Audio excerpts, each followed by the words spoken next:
예, 이제 본격적으로 발표와 토론을 시작하도록 하겠습니다. 제1부 회의는 거대한 변화의 실체, 농업, 농촌의 충격, 기회 대응이라는 주제를 가지고 세 분의 주제 발표와 또 네 분의 토론을 통해서 심도 있게 발표와 토론을 진행할 겁니다. 그럼 먼저 이번 제1부에는 세 분의 주제 발표가 있는데 먼저 우리 남재작 한국정밀농업연구소 소장님께서 탄소 중립 전환과 관련된 주제로 발표해 주시겠습니다.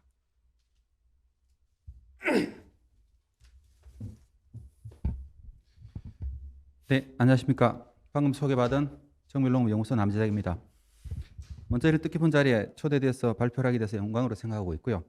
제가 첫 번째로 발표드릴 내용은 탄소 중립에 관한 내용입니다. 탄소 중립은 우리 농업에, 농촌에 어떤 충격과 기회가 있을 것인지 그 부분에 대해서 말씀드리겠습니다. 먼저 충격에 관한 내용입니다. 아시다시피 2030년까지 우리나라 탄소는 2018년 대비 40%를 줄여야 됩니다. 많은 사람들은 이렇게 얘기합니다. 40%가 과연 가능한 것인가? 아니면 이게 현실적인가에 대해서 얘기를 합니다.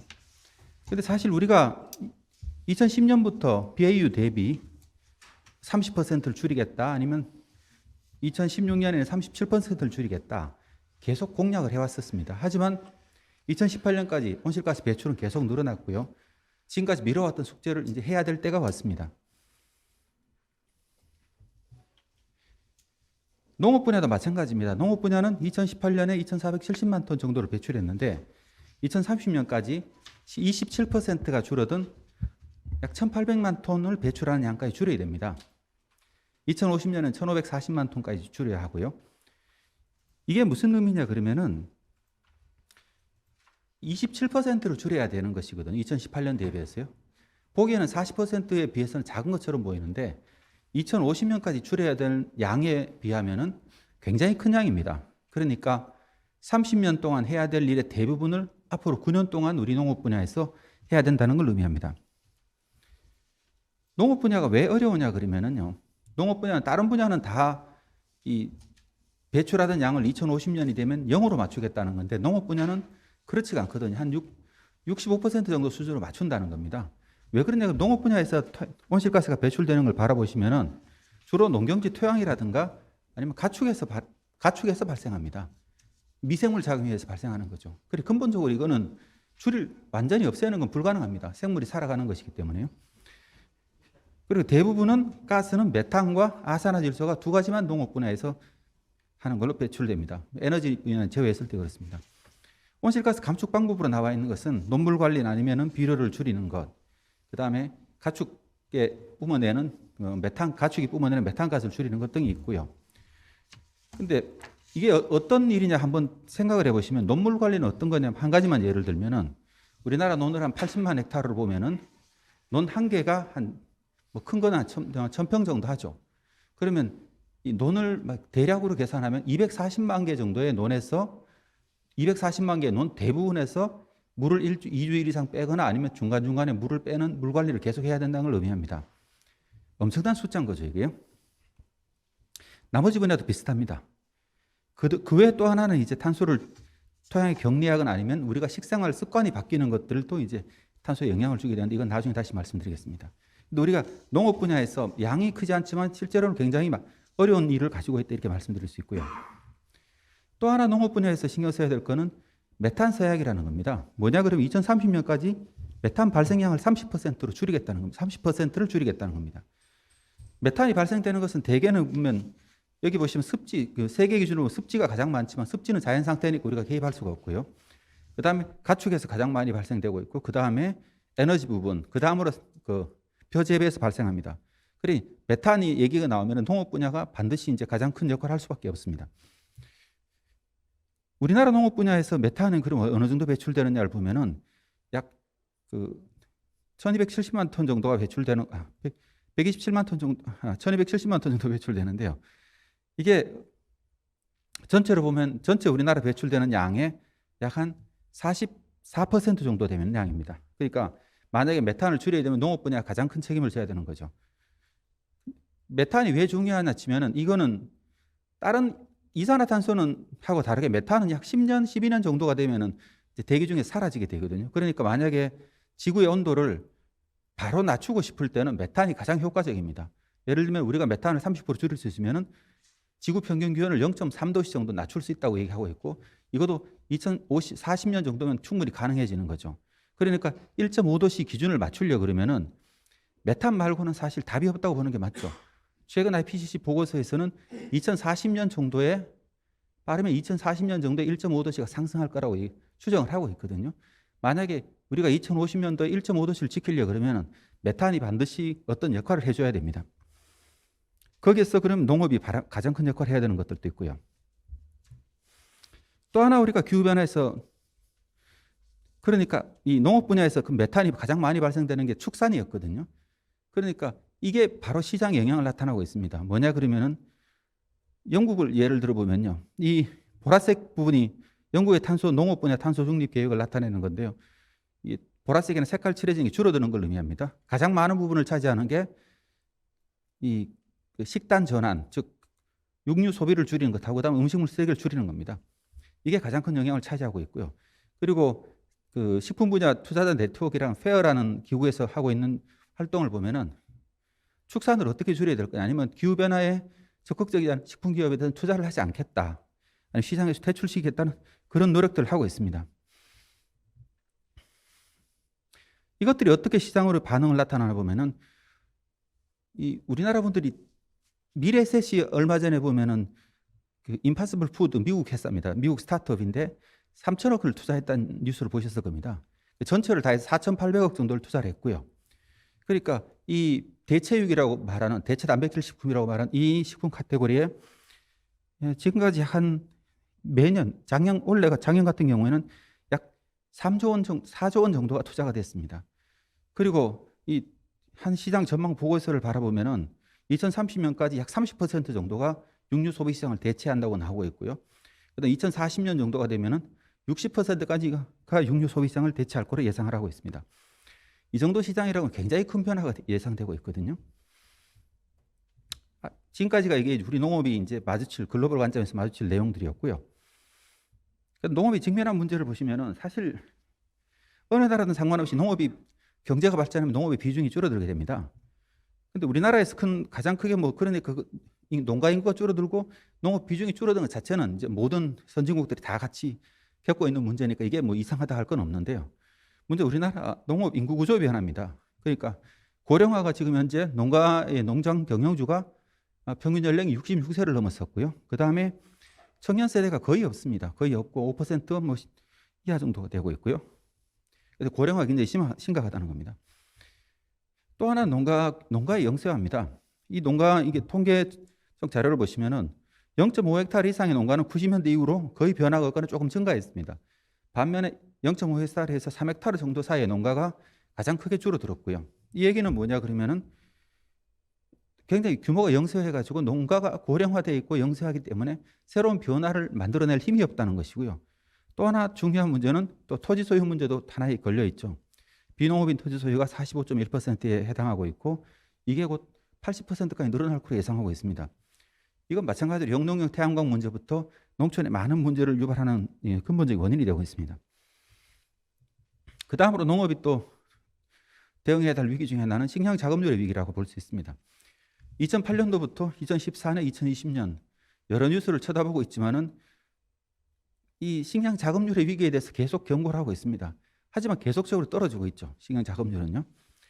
근데 근본적으로 우리가 이 문제를 바라볼 때 그럼 식량 자급률은 과연 우리가 노력하면 높아질 수 있는 것인가? 이것도 한번 생각해 봐야 될 문제고요.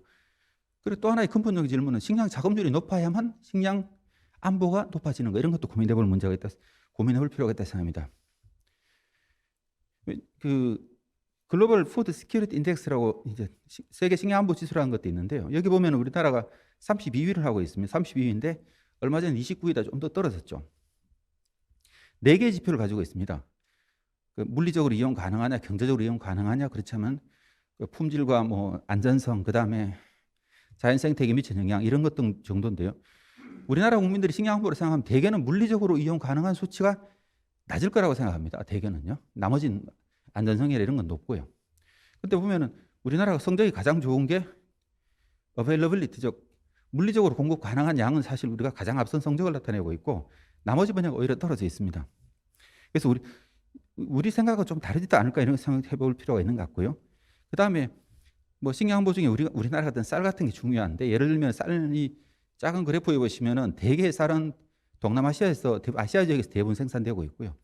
또 만약 2050년까지 쌀 가격은 뭐 한 30%가 더 오를 것이고 뭐 한 90% 양이 더 필요할 거라 이런 얘기도 하고 있습니다.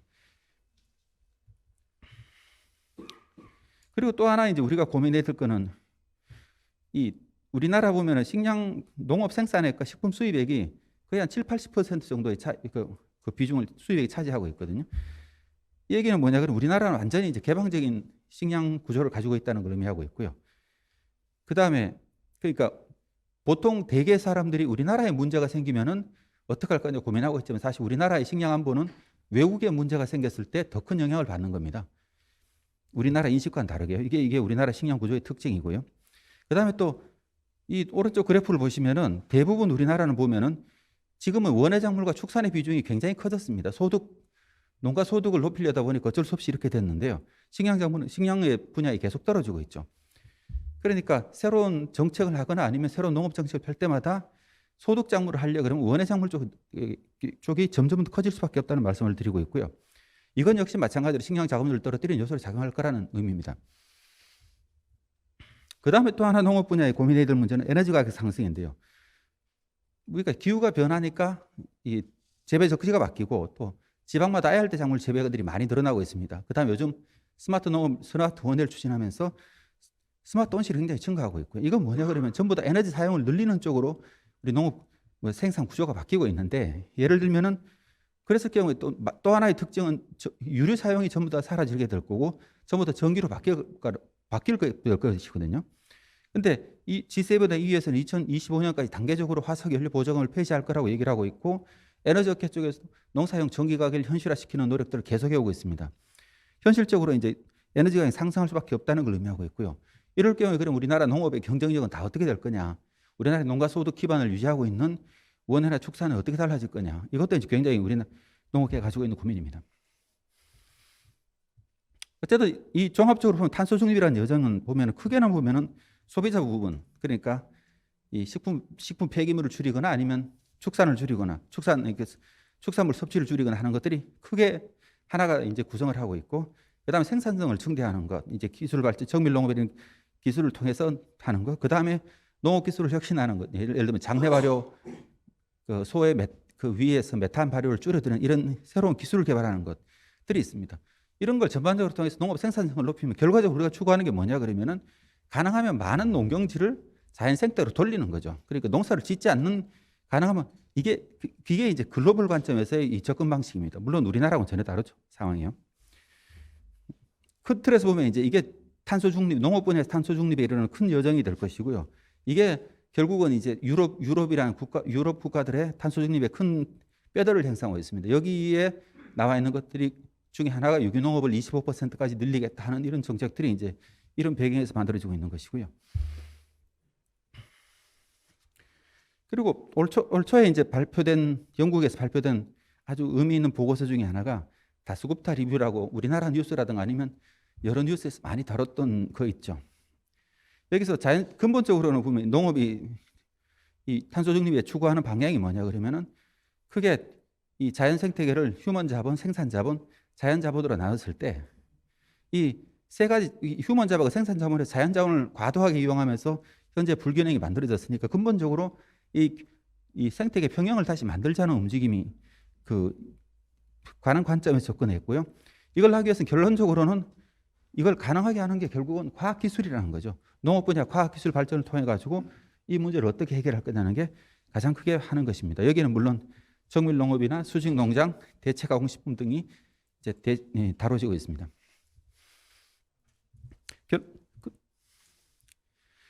탄소 중립을 어떤 관점에서 바라볼 것인가? 이제 이 세미나의 주제가 이제 근본적으로는 담대한 전환, 지금까지 다른 각도로 한번 바라보자. 우리가 이런 충격과 있고 이런 우리 현상을 가지고 있는데 우리 농업은 어떻게 해야 될 건가? 그거에 대해서 좀 말씀드리겠습니다.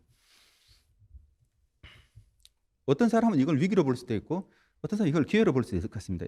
어떻게 하면 우리 농업이 기회를 찾을 수 있을 거냐? 그래서 탄소 중립이란 또 근본적으로 보면은 탄소 중립을 달성하더라도 우리나라의 식량 안보라든가 생태계 복원, 그다음에 농촌 회복 탄력성이라는 이 주제를 이걸 동시에 추구를 해야 됩니다. 이걸 동시에 달성 가능해야 됩니다. 이걸 어떻게 가능할 수 있을까? 뭐 온실가스를 줄여야 되고 식량 안보를 어떻게 높일 수 있고, 그다음에 농촌의 지속 가능성은 어떻게 만들어갈 수 있을 거냐? 그래서 이걸 위해서 우리가 뭘 해야 될 거냐? 이런 얘기들이 이제 한번 고민해 볼 필요가 있지 않나 생각이 들었고요. 제일 첫 번째로 이제 한번 제가 생각하는 것은 결국 이런 모든 일을 결국은 과학기술로서의 뭔가를 바꿔야 되는데 그러면 결국은 사람이 가장 중요합니다. 말씀드렸듯이 농촌에 그런 우리가 인적 영향이 있느냐 이런 걸 바꿔 나갈 만한 그게 이제 가장 크게 바라보는 관점이었고요. 그래서 첫 번째로 제가 생각하는 거는 우리는 첫 번째로 결국은 농촌에 어떤 사람이 이 새로운 혁신을 만들어가는 주체를 형성하는 게 가장 중요하지 않을까 생각이 들었습니다. 어쩔 수 없이 디지털 기술에 어떤 많은 경험을 가지고 익숙한 청년들인데요. 그런 청년들을 농촌에 어떻게 만들까? 대개는 우리가 농촌 정책으로서 보면은 이 청년 농사꾼을 만들려는 정책이 대부분입니다. 그러니까 어떻게 하면 농촌에 청년을 유치해서 농사를 짓게 만들 거냐.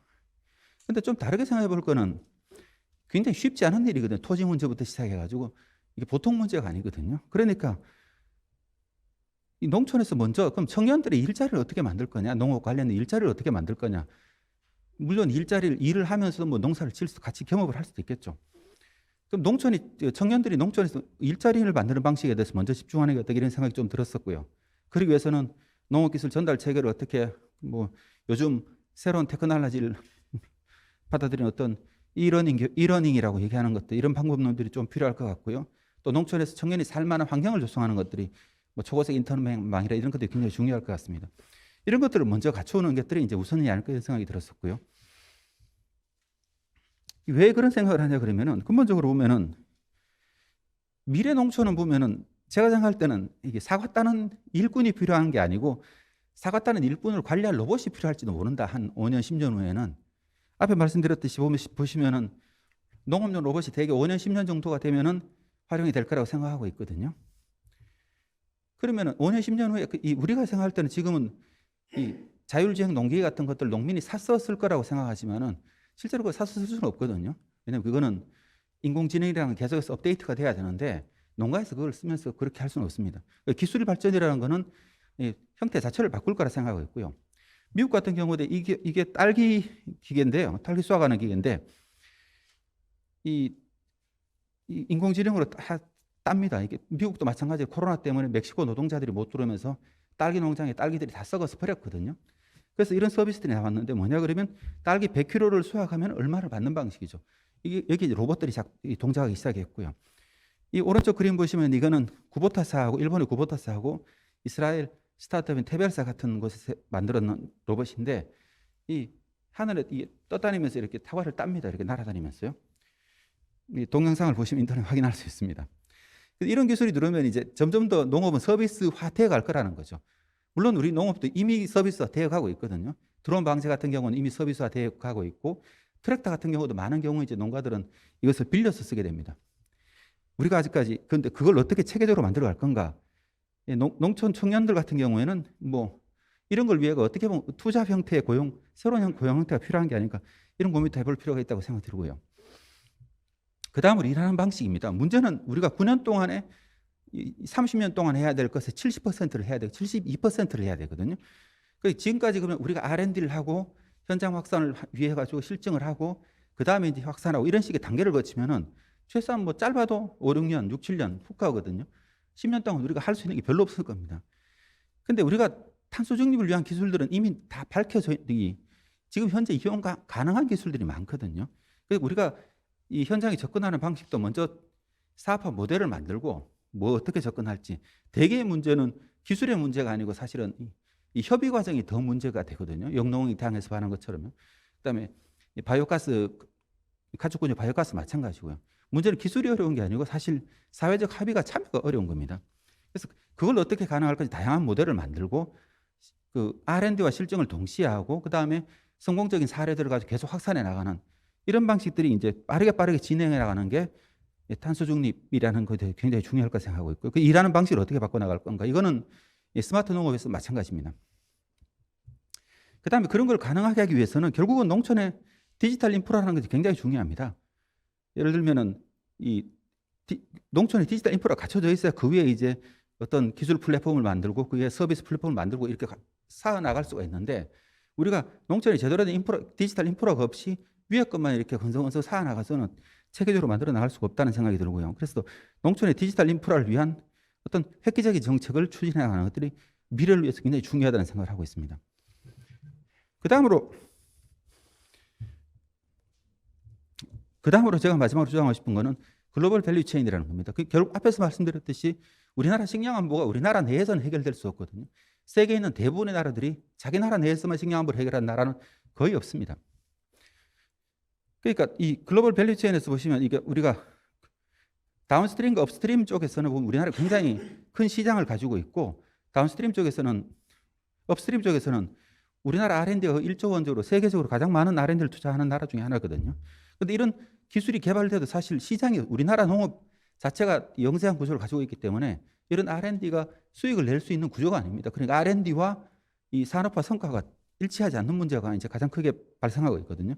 그런 문제를 해결하기 위해서는 사실은 기술 시장을 넓힐 수가 있어야 됩니다. 그래서 이런 글로벌 밸류 체인이라는 것을 고민해 볼 필요가 있고 여기에 탄소 중립이라는 걸 고민해 볼 수가 있죠. 그래서 동남아시아에 쌀을 생산하거나 아니면 작물을 생산하는데 우리가 농물 관리 기술, 관수 기술, 품질 관리 기술 등 여러 가지 기술에 대한 투자를 하고 지원을 하는 방식으로 나가면 어떨까? 그리고 또 우리나라가 가지고 있는 강력한 시장을 가지고 있지 않습니까? 아주 큰 시장을 가지고 있으니까 이 부분을 결합할 수 있다 이런 생각이 들고요. 그래서 담대한 전환은 뭐냐 그러면 지금까지 우리가 보면은 해외 농장 정도 개발하는 게 이제 해외 농업 진출 정도로 생각했는데 그게 아니고 그냥 이 동남아 정도는 하나의 그냥 우리 기술 시장으로 생각을 하자. 우리 하나의 농업 가치 사슬로 여기자. 그래서 우리나라가 가지고 있는 농업 기술과 종자를 이제 공급하면서 탄소 중립과 식량 생산을 지원을 하고 그리고 우리나라 시장에서 다시 흡수를 하고 그다음에 이걸 통해 가지고 결과적으로는 우리나라 탄소 중립과 식량 안보를 같이 높여 나갈 수 있지 않을까. 제가 이제 라오스에서 1년 반 정도 살면서 느낀 이 5대 업계 잠시 나가다 보면서 느낀 건 뭐냐 그러면은 농업계에서는 사실 청년들이 굉장히 참여를 안 하는데 이 5대 업계는 보면 굉장히 똑똑한 청년들이 굉장히 많이 참여하고 있습니다.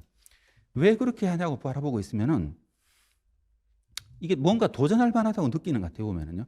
그래서 우리 농촌보다 뭐 동남아나 아프리카가 더 살기 좋은 것도 아닐 텐데 그쪽에 나가는 것에 대해서 아무 꺼리낌이 없습니다. 도전하고 싶어 하고요. 제가 말하고 싶은 건 그겁니다. 결과적으로 우리 농업도 좀 더 도전할 만한 산업이 되게 어떻게 하면 청년들이 봤을 때 도전할 만한 산업이 도전할 만한 영역이 되게 만들 거냐. 그런 가치를 우리가 한번 탄소 중립을 통해서 한번 만들면 어떨까. 그런 생각을 해봤습니다. 이상입니다. 고맙습니다. 네, 남 소장님 감사합니다. 지금 아주 열띠게 지금 한 20여 분이 지금 유튜브를 통해 가지고 지금 이 시청하고 계신데 많은 좋은 의견도 올리고 계십니다. 고영건 박사님으로 생각되시는데 아주 오늘 행사가 농업을 품격 있고 섹시하게 만들고 있다 이렇게 또 의견도 올려주시는데 여러분들 이거 참여하시면서 그 질문이나 여러 가지 의견을 이 채팅을 통해서 좀 올려주십시오. 특히 질문을 하실 때 여러분들 성함과 주소를 좀 이렇게 입력해 주시면은 저희들이 나중에 추첨을 통해 가지고 좋은 선물을 보내드릴 예정입니다. 여러분들 좋은 질문을 함께 올리면서 여러분 주소와 연락처를 좀 이렇게 남겨주시면 좋겠습니다. 예, 두 번째는 우리 한양대학교 이삼식 교수님께서 인구 문제를 가지고 좀 발표해 주시겠습니다. 네, 부탁드리겠습니다. 몇 분 답하죠? 네. 몇 분? 20분. 예. 네. 예, 반갑습니다. 제가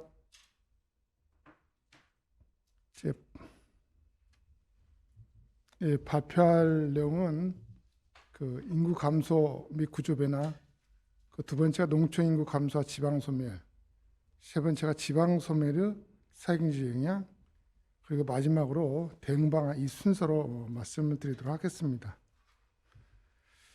먼저 인구 감소 및 구조 변화입니다. 현재 보시면 우리나라 전국적인 거지만 우리나라 출산율이 아주 급격히 떨어지고 있습니다.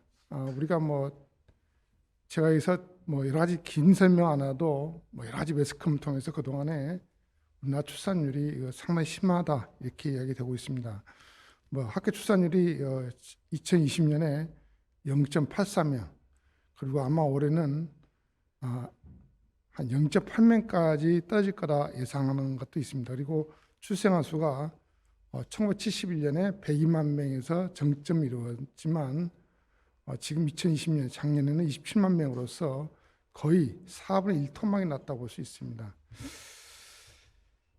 그래서 결과를 봐서는 이 농촌 도시를 보면 특히 농촌 인구를 보면 이 출생 사망자 수가 출생아 수를 초과하는 이 데드크로스 현상이 이미 오래전부터 일어나기 시작했습니다. 그래서 도시 같은 경우는 작년부터 이 데드크로스 발생이 시작했는데 농촌은 한 20년 전인 2000년부터 데드크로스 발생했습니다. 쉽게 말하면 출생보다도 사망이 더 많다 보니까 거꾸로 이야기하면 사망자 수에 비해서 출생아 수가 적어지다 보니까 인구가 자연적으로 감소하는 현상인데, 이런 현상이 이 농촌에는 20년 전부터 있었다 이렇게 볼 수 있습니다.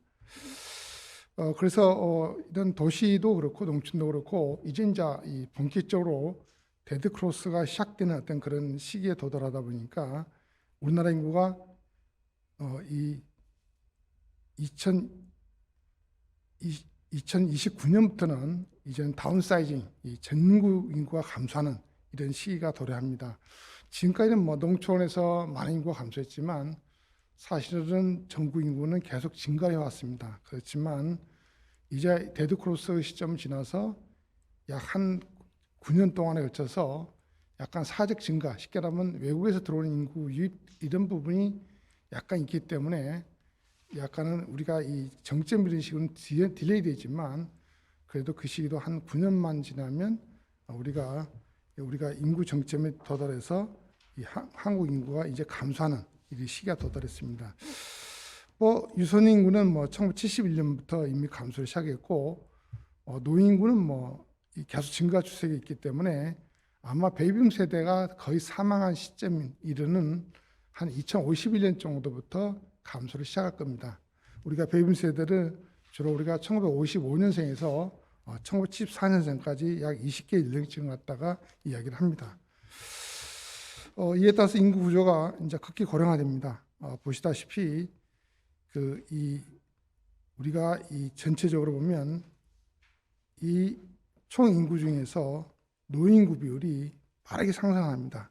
생산하는 인구 비율은 이제 파란선인데 이 파란선 생산 전체 인구 중에서 생산하는 인구 비율이 빠르게 감소하고 있고, 유소년 인구 비율은 옛날부터 감소를 했습니다만 이 노인구 비율은 아주 빠르게 상승을 합니다. 그래서 현재 2100년 정도 되면 노인구가 거의 60% 정도 이르는 어떤 그런 시기가 도달할 거라 이렇게 예상을 하고 있습니다.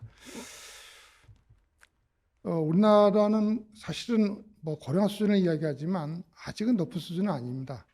보통 일본이 한 거의 30%대 이루고 있고 많은 유럽 국가들이 이제 막 20%를 갖다가 일단은 초과를 했습니다. 우리나라는 이제 15%를 초과했기 때문에 아직은 유럽이라든가 일본에 비해서는 낮은 수준에 있지만, 현재 그래프에 보시면 우리나라가 향후 한 20년에 거쳐서 차례대로 이 많은 국가들의 고령화 수준을 갖다가 추월하기 시작합니다. 그래서 한 2040년이 지나면 우리가 세계 최고령 국가인 일본을 갖다가 추월해서 우리나라가 세계 최고령 국가로서 일단 등장하게 됩니다. 그만큼 우리나라의 고령화 속도가 엄청나게 빠르게 증가한다 이렇게 볼 수 있습니다. 자, 그러면 이제 본격적으로 농촌 인구에 대해서 좀 이야기를 해보고자 합니다. 농촌 인구는 일단 군적 인구를 갖다가 일단은 약간은 제가 통계적으로 일단은 좀 집계를 해서 일단 분석을 해봤습니다. 농촌구 인구는 사실 2005년 이후에 보면 그 감소폭이 아주 완만합니다. 이 말은 뭐냐면, 그러면 이제 농촌에서 인구 감소가 이제는 뭐 더 이상 진행되지 않을 거냐 이런 이야기보다도 이제는 농촌에서 이미 도시로 빠져나간 인구들이 다 빠져나갔기 때문에, 쉽게 말하면 더 이상 빠져나간 인구가 없기 때문에 실제적으로 인구 감소가 속도가 둔화되어 있다 이렇게 볼 수 있습니다.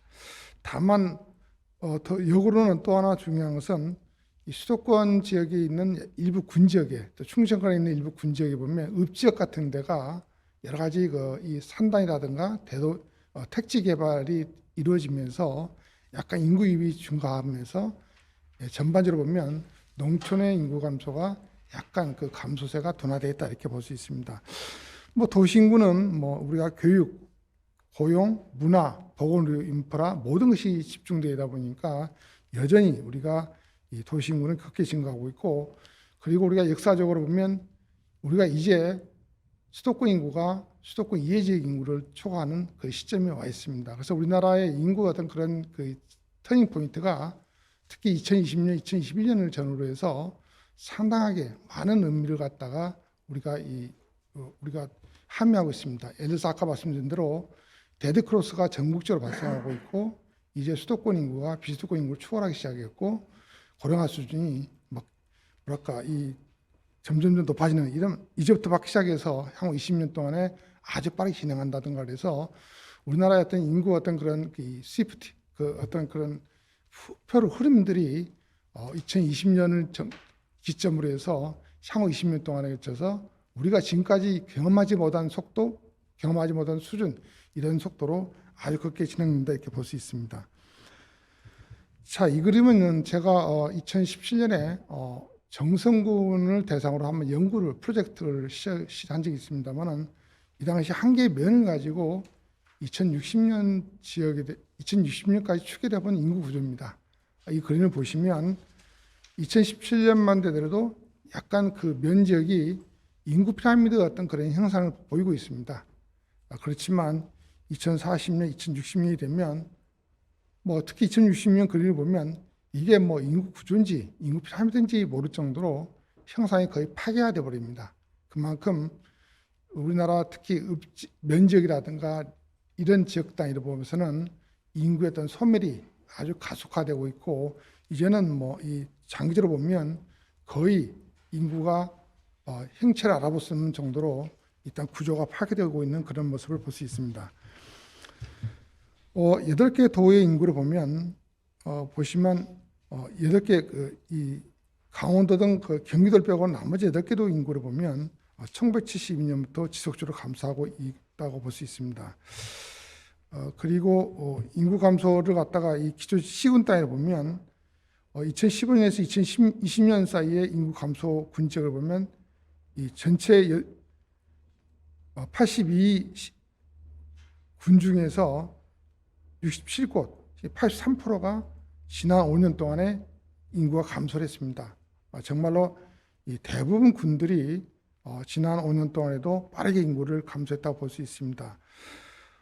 그래서 일단 시 지역도 뭐 만만치 않지만 시 지역 같은 경우도 78개 시 중에서 약 40% 감소를 해서 전국적으로 구 단위 뺀 105개 시군 중에서 66%였던 지역에서 인구가 감소를 했습니다. 그야말로 특히 농촌을 중심으로 해서 인구의 어떤 이 다운사이징이 아주 빠르게 진행되고 있다 이렇게 볼 수 있습니다. 그 농촌군의 인구를 전망을 해보니까 우리가 특히 이제 보시면 82곳 농촌구 중에서 2만 명 이하인 지역을 보면 2000년에는 한 5곳에 불과했습니다만은 2020년에는 18개 군, 그 다음에 2040년에는 33개군으로서 전체 군 중에서 40% 정도가 인구가 2만 명이 안 되는, 쉽게 말해 인구 희소 지역으로 빠르게 이 인구 감소가 진행됨으로써 특히 군의 안에서도 보면 면 단위, 리 단위 지역은 쉽게 말해 주민 소멸이라든가 지방 소멸이라는 이런 단어가 무색할 정도로 빠르게 인구가 사라질 거다 이렇게 지금 예상이 되고 있습니다. 자, 세 번째로는 그런 이런 지방 소멸, 특히 농촌 중심으로서 이루어지고 있는 이런 인구 소멸의 어떤 사회경제 영향을 좀 보면 일단은 농업 노동력 감소와 고령화를 갖다 들 수 있습니다. 전국의 농가 인구가 2010년에 306만 명인데 2020년에 약 100만 명 정도 줄어드는 231만 명으로 감소를 했습니다. 특히 농촌에 거주한 농가 인구는 같은 기간에 238만 명에서 160만 명으로 아주 빠르게 감소를 하고 있습니다. 특히 이 농촌 인구 감소에다가 농림업 종사자가 감소함에 따라서 이런 감소폭이 빠르게 이루어지고 있다고 볼 수 있습니다. 농업 노동력을 보면 전 산업종에서 농업 농립업직 비율이 2013년에 12.5%였었는데 2021년에 10%로 이 감소를 합니다. 특히 농촌 지역에서 농림업직 비율은 40%에서 35% 감소를 해서 사실은 농촌 인구도 감소를 하지만 전 산업 중에서 농림업종에 종사하는 인구들의 비율도 아주 빠르게 감소함을 알 수 있습니다.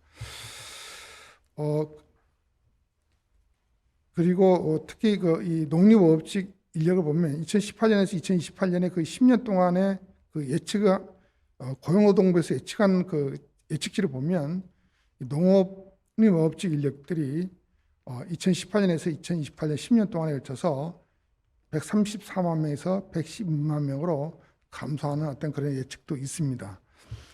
특히 이제 이런 농업 노동력 감소도 있지만 이 고령화도 굉장히 빠르게 전개될 예상입니다.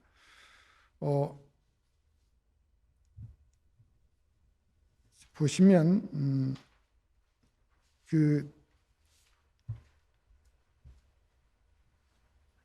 현재 이 그래프에 보시면 2010년에 보면 농업 지역에 있는 거기 농촌 지역의 어떤 고령화가 한 35% 정도 수준인데 2020년에는 거의 50% 육박할 정도로 농촌 지역의 어떤 고령화 비율, 고령화 지수가 빠르게 증가하고 있고 특히 오른쪽에 보시면 이 표에 보시면 고령화도 이 동일한 고령화가 아니라 노인구의 고령화, 우리가 The Oldest Old라고 해서 특히 노인 중에서도 후기 고령 인구가 아주 빠르게 증가한 거 알고 있습니다. 쉽게 말하면 우리가 농업 노동력을 갖다가 상당 부분을 갖다가 노년층에 의존한다고 하더라도 향후에는 이 농업 노동력에 의존하고 있던 노인들조차도 상당수 연령이 많이 되다 보니까 굉장히 이 의존하기 어려운 부분이 있다 이렇게 볼 수 있습니다. 그리고 보시면 이 농촌의 고령지체 비율이 우리가 2013년에서 2021년 기간 동안 보면 23.1%에서 28.6% 상승을 했습니다. 이 말은 뭐냐면 농업에서 농촌 인구 중에서 특히 이 젊은층 인구가 많이 빠져나가다 보니까 상대적으로 농업에 종사하는 이 고령자 비율이 점점 커지고 있고 아까 그런 농업 비율 중에서도 특히 후기 고령 인구 비율이 높아지고 있다 이렇게 볼 수 있습니다.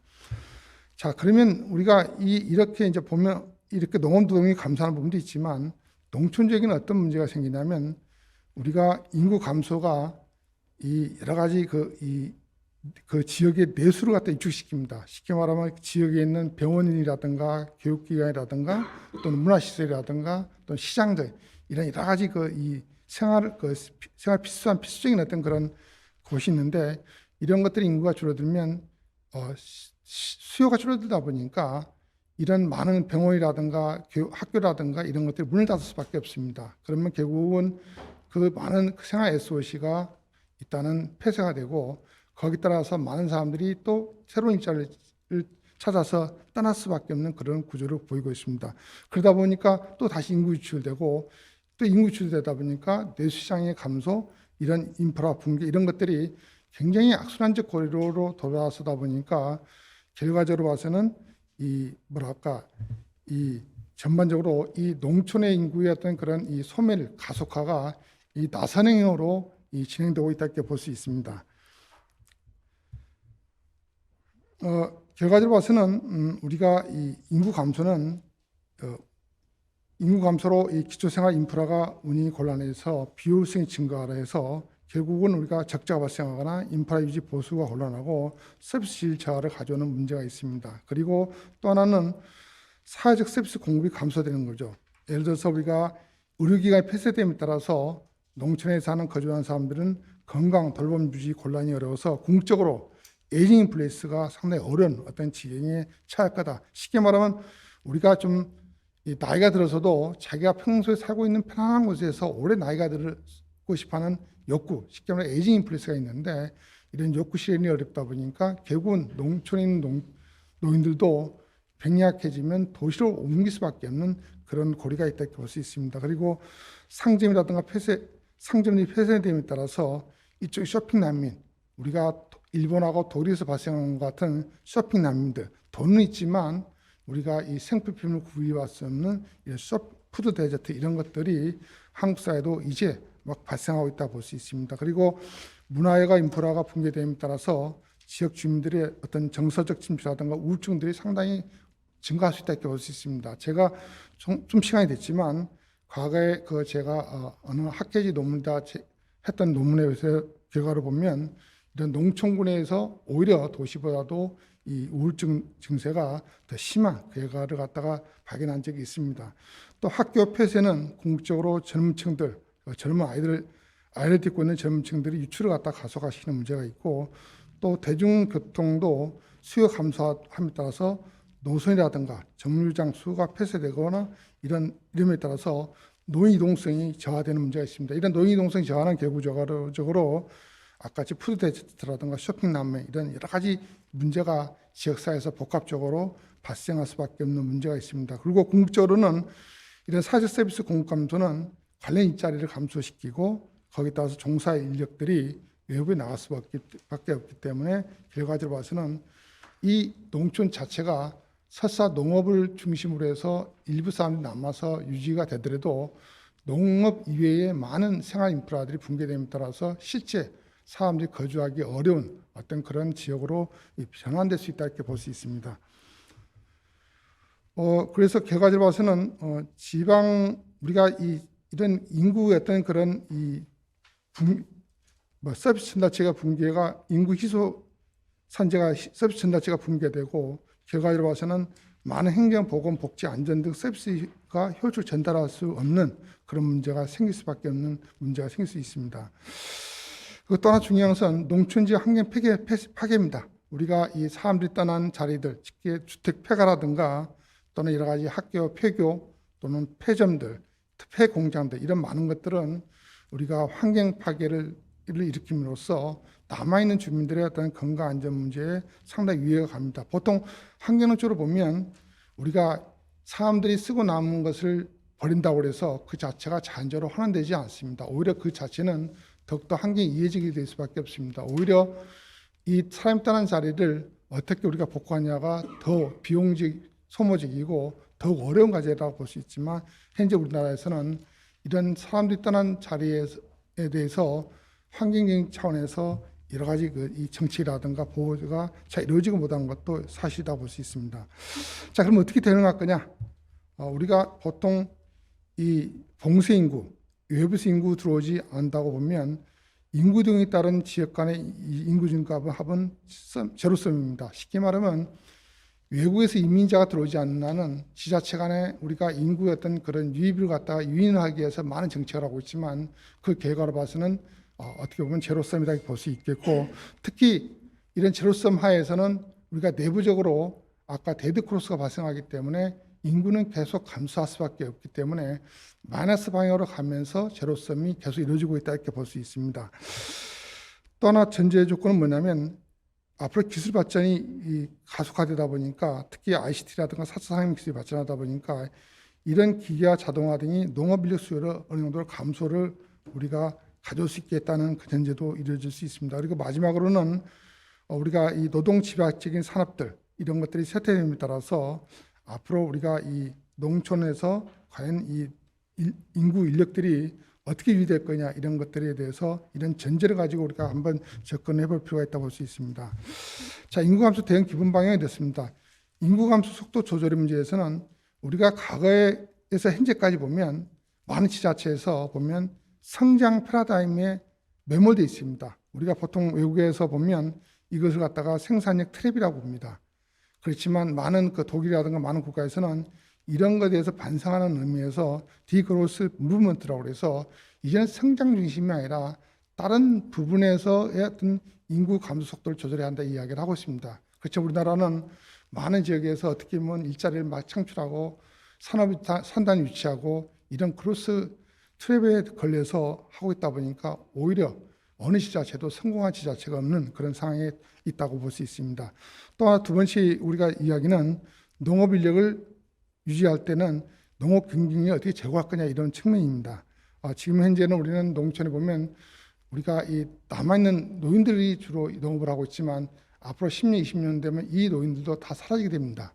결국 누가 남아서 누가 이 농업을 갖다가 이을 거냐 이런 면에서 우리가 이런 부분을 좀 이야기해야 됩니다. 또 하나 중요한 것은 우리가 만약에 농토라든가 주택이라든가 많은 시설들이 만약에 우리가 폐쇄돼서 그 지역이 소멸됐다고 봤을 때 그 지역을 어떻게 우리가 자연환경으로 안전하게 보존될 것이냐 이런 또 과제도 우리가 갖고 있다고 볼 수 있습니다. 자, 이 부분은 제가 시간적으로 상당히 제한됐기 때문에 특히 일본 지방 창생 정책 자체가 현재 쭉 소개를 하고 있습니다만은 일본에서 지방 창생 정책은 약간은 예산 관점의 정책입니다. 중앙정부에서 예산을 지원받아서 남들은 뭐 자기 아이들 내갖고 어느 정책한다고 하지만 업그레이드 있죠. 우리나라 같이 희귀적으로 중앙정부에서 기획을 해서 예산을 갖다 균형 원칙에서 배분하는 그런 관점이다 보니까 지방의 특색을 갖다가 또 지역의 주민을 갖다 욕구를 갖다가 우리가 충족시키지 못한 부분이 있지만 일본의 어떤 지역 창생이라든가 아베의 어떤 그런 노믹스, 로컬 믹스 이런 걸 보면 약간 업그레이드된 버전으로 지방에서 이 기획을 하고 그 기획한 내용에다가 중앙정부에서 예산만 지원하는 형태이기 때문에 약간 업그레이드 됐지만 이 자체도 여전히 우리가 외부 요인에 의해서 지자체를 끌고 간다는 점에서는 분명히 비판할 점이 있다 이렇게 볼 수 있습니다. 또 이 미국이나 EU 등의 선진국을 보면 아까도 말씀드렸지만 일단은 이 지역 외부적인 요인, 그다음에 성장, 프로덕티비티 트랩이라든가 생산력 제고라든가 그런 관점에서 어떤 그런 접근보다도 이 지역 내부 구조 개선이라든가 도시와 협력을 통한 상생 발전 통해서 이런 농촌이 어떻게 살아남고 지속 가능하게 만드는 이런 정책을 많이 하고 있다고 볼 수 있습니다. 예를 들어서 지역 내부 구조에서는 거주민 건강 증진이라든가 이주민 기초자 배려라든가 유의미한 공공 활용도, 농촌 지역 메리트 증가 이런 것이 되겠고 도시와의 협력은 지역 클래스와의 발전과 같은 도시 농촌 간의 경제적 연대라든가 또는 취약계층 수용 등을 갖다 이야기를 할 수 있습니다. 자, 우리가 제가 시간적으로는 우리가 이제 보통 보면 이 사회적 접근과 자연적 접근이 있고 내부적 접근과 내부적 접근이 있는데 우리가 궁극적으로 많이 좀 포커스를 둘 점은 우리가 내부적 접근에서 우리가 사회적 접근, 자연적 접근을 어떻게 가져갈 거냐 이런 부분입니다. 물론 외부적 접근도 우리가 유턴이나 아이턴 이야기도 하고 있지만 우리가 좀 더 궁극적으로는 내부적 접근에서 사회적 접근, 자연적 접근을 어떻게 할 거냐 하는 것들에 대해서 좀 중점을 할 필요가 있다고 볼 수 있습니다. 그래서 우리가 특히 이제 그 내부적 사회적 접근을 보면 우리가 지역의 어떤 어메니티스를 강화해서 정립성을 제고하는 것들, 그다음에 지역에 남아있는 사람들의 특히 고령자들을 위해서 에이징 인프레스를 강하게 해서 주택, 의료시설, 요양, 인프라 이런 것을 어떻게 체계화시킬 것이냐.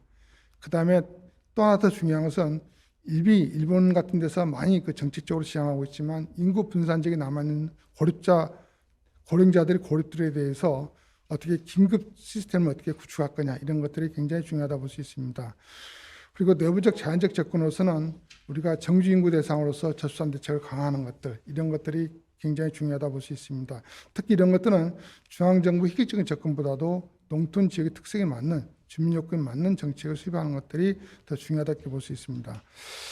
그리고 그 유형 3으로서 외부적 사회 접근으로서는 우리가 지나친 생산 프로덕티비티를 강조하는 어떤 프로그로스를 지향해서 좀 더 모든 지역에서 좀 지역별 장점을 특화한 어떤 자원화하는 것들 이런 것들이 굉장히 중요하다고 볼 수 있습니다. 여기에서는 우리가 이 자연환경 자원화로서 전원도시화라든가 또는 도시와 농촌을 갖다가 편하게 조화시키는 이런 것들, 그다음에 관광 자원화 이런 것들을 갖다가 이야기를 해볼 수가 있습니다. 그리고 또 하나 더 중요한 것은 복지시설을 갖다 앞으로 고령자가 더 많이 늘어나면 복지시설이 많이 필요한데 이런 복지시설을 갖다가 특히 노인복지시설 이런 것들을 갖다가 농촌에 유치함으로써 이런 이 아까 같이 그 상생하는 접근으로서 농촌을 지속 가능하게 만드는 것도 하나 필요하다고 볼 수 있습니다. 또 주거 자원으로서 일단은 도시 인근의 어떤 농촌에는 약간은 이 청년층의 어떤 그런 주택 문제를 해결하기 위해서 여러 가지 주택을 갖다가 짐으로써 실제 직장은 도시 대도시 다니고 있지만 주거를 갖다 농촌 전원에서 다닐 수 있는 이런 주거 자원화도 우리가 고려할 필요가 있습니다. 뭐 여러 가지가 있는데 시간이 좀 많이 지났기 때문에 제가 이 정도로 하고 마치겠습니다. 감사합니다.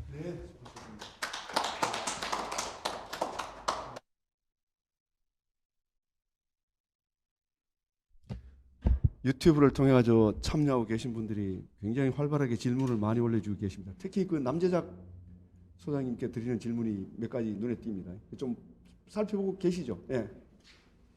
네, 예, 살펴보겠습니다. 좀 준비 좀 해주시면 좋을 것 같고, 예, 또 농촌 인구 문제와 관련돼 가지고 특별히 이 젊은 층들이 귀농 귀촌을 하는데 그 현재 그 기존 농촌의 어떤 텃세 같은 거 이런 걸 어떻게 대처해야 될까 하는 등 많은 질문들이 지금 올라오고 있습니다. 예, 감사합니다. 네, 마지막 순서로 우리 홍기빈 연구위원님 발표를 좀 듣도록 하겠습니다. 네. 예, 안녕하십니까. 저는 홍기빈이라 하고요. 지금 경기연구원에서 초빙연구위원으로 일하고 있습니다. 제가 오늘 말씀드릴 이야기는 그 코로나 사태 이후에 나타난 국제 무역 질서의 변화가 그 농업에 어떤 충격을 가져올 것이냐라고 하는 측면입니다. 앞에서 중요한 발표들이 있었는데요.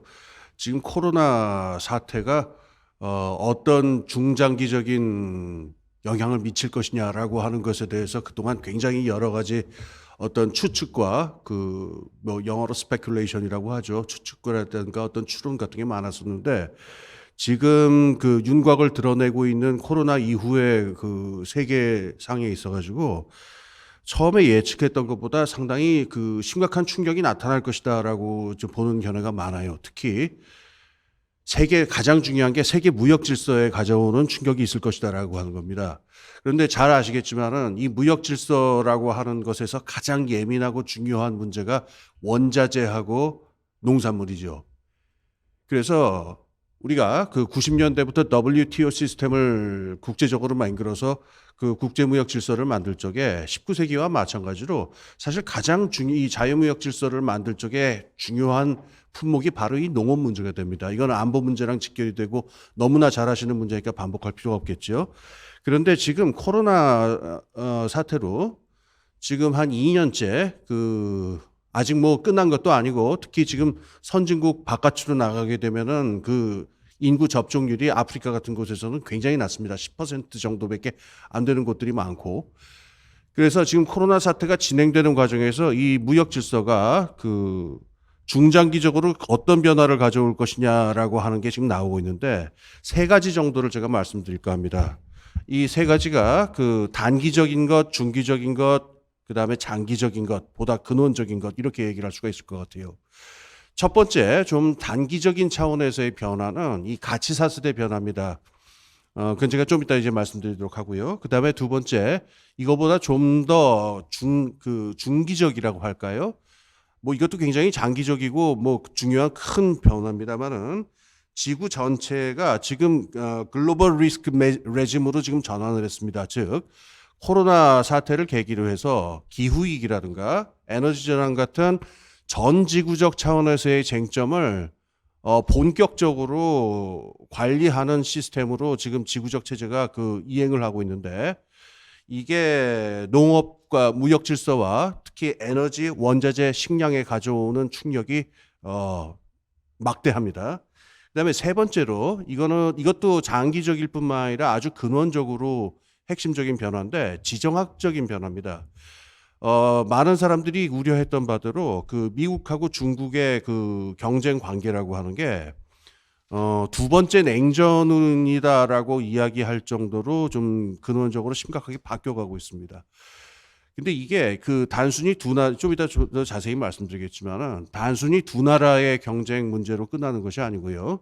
이게 연쇄 반응을 일으키게 되죠. 그래서 러시아 문제라든가 유럽과 러시아 관계 문제, 아프리카와 러시아 및 유럽과의 관계 문제, 호주와 일본과 그다음에 중국과의 관계 문제 등등으로 이게 파상적으로 이 지정학적 질서를 흔들어 놓게 되는데 지정학적 질서가 받쳐주지 않으면은 자유무역 질서라고 하는 것은 유지가 되기가 힘들지요.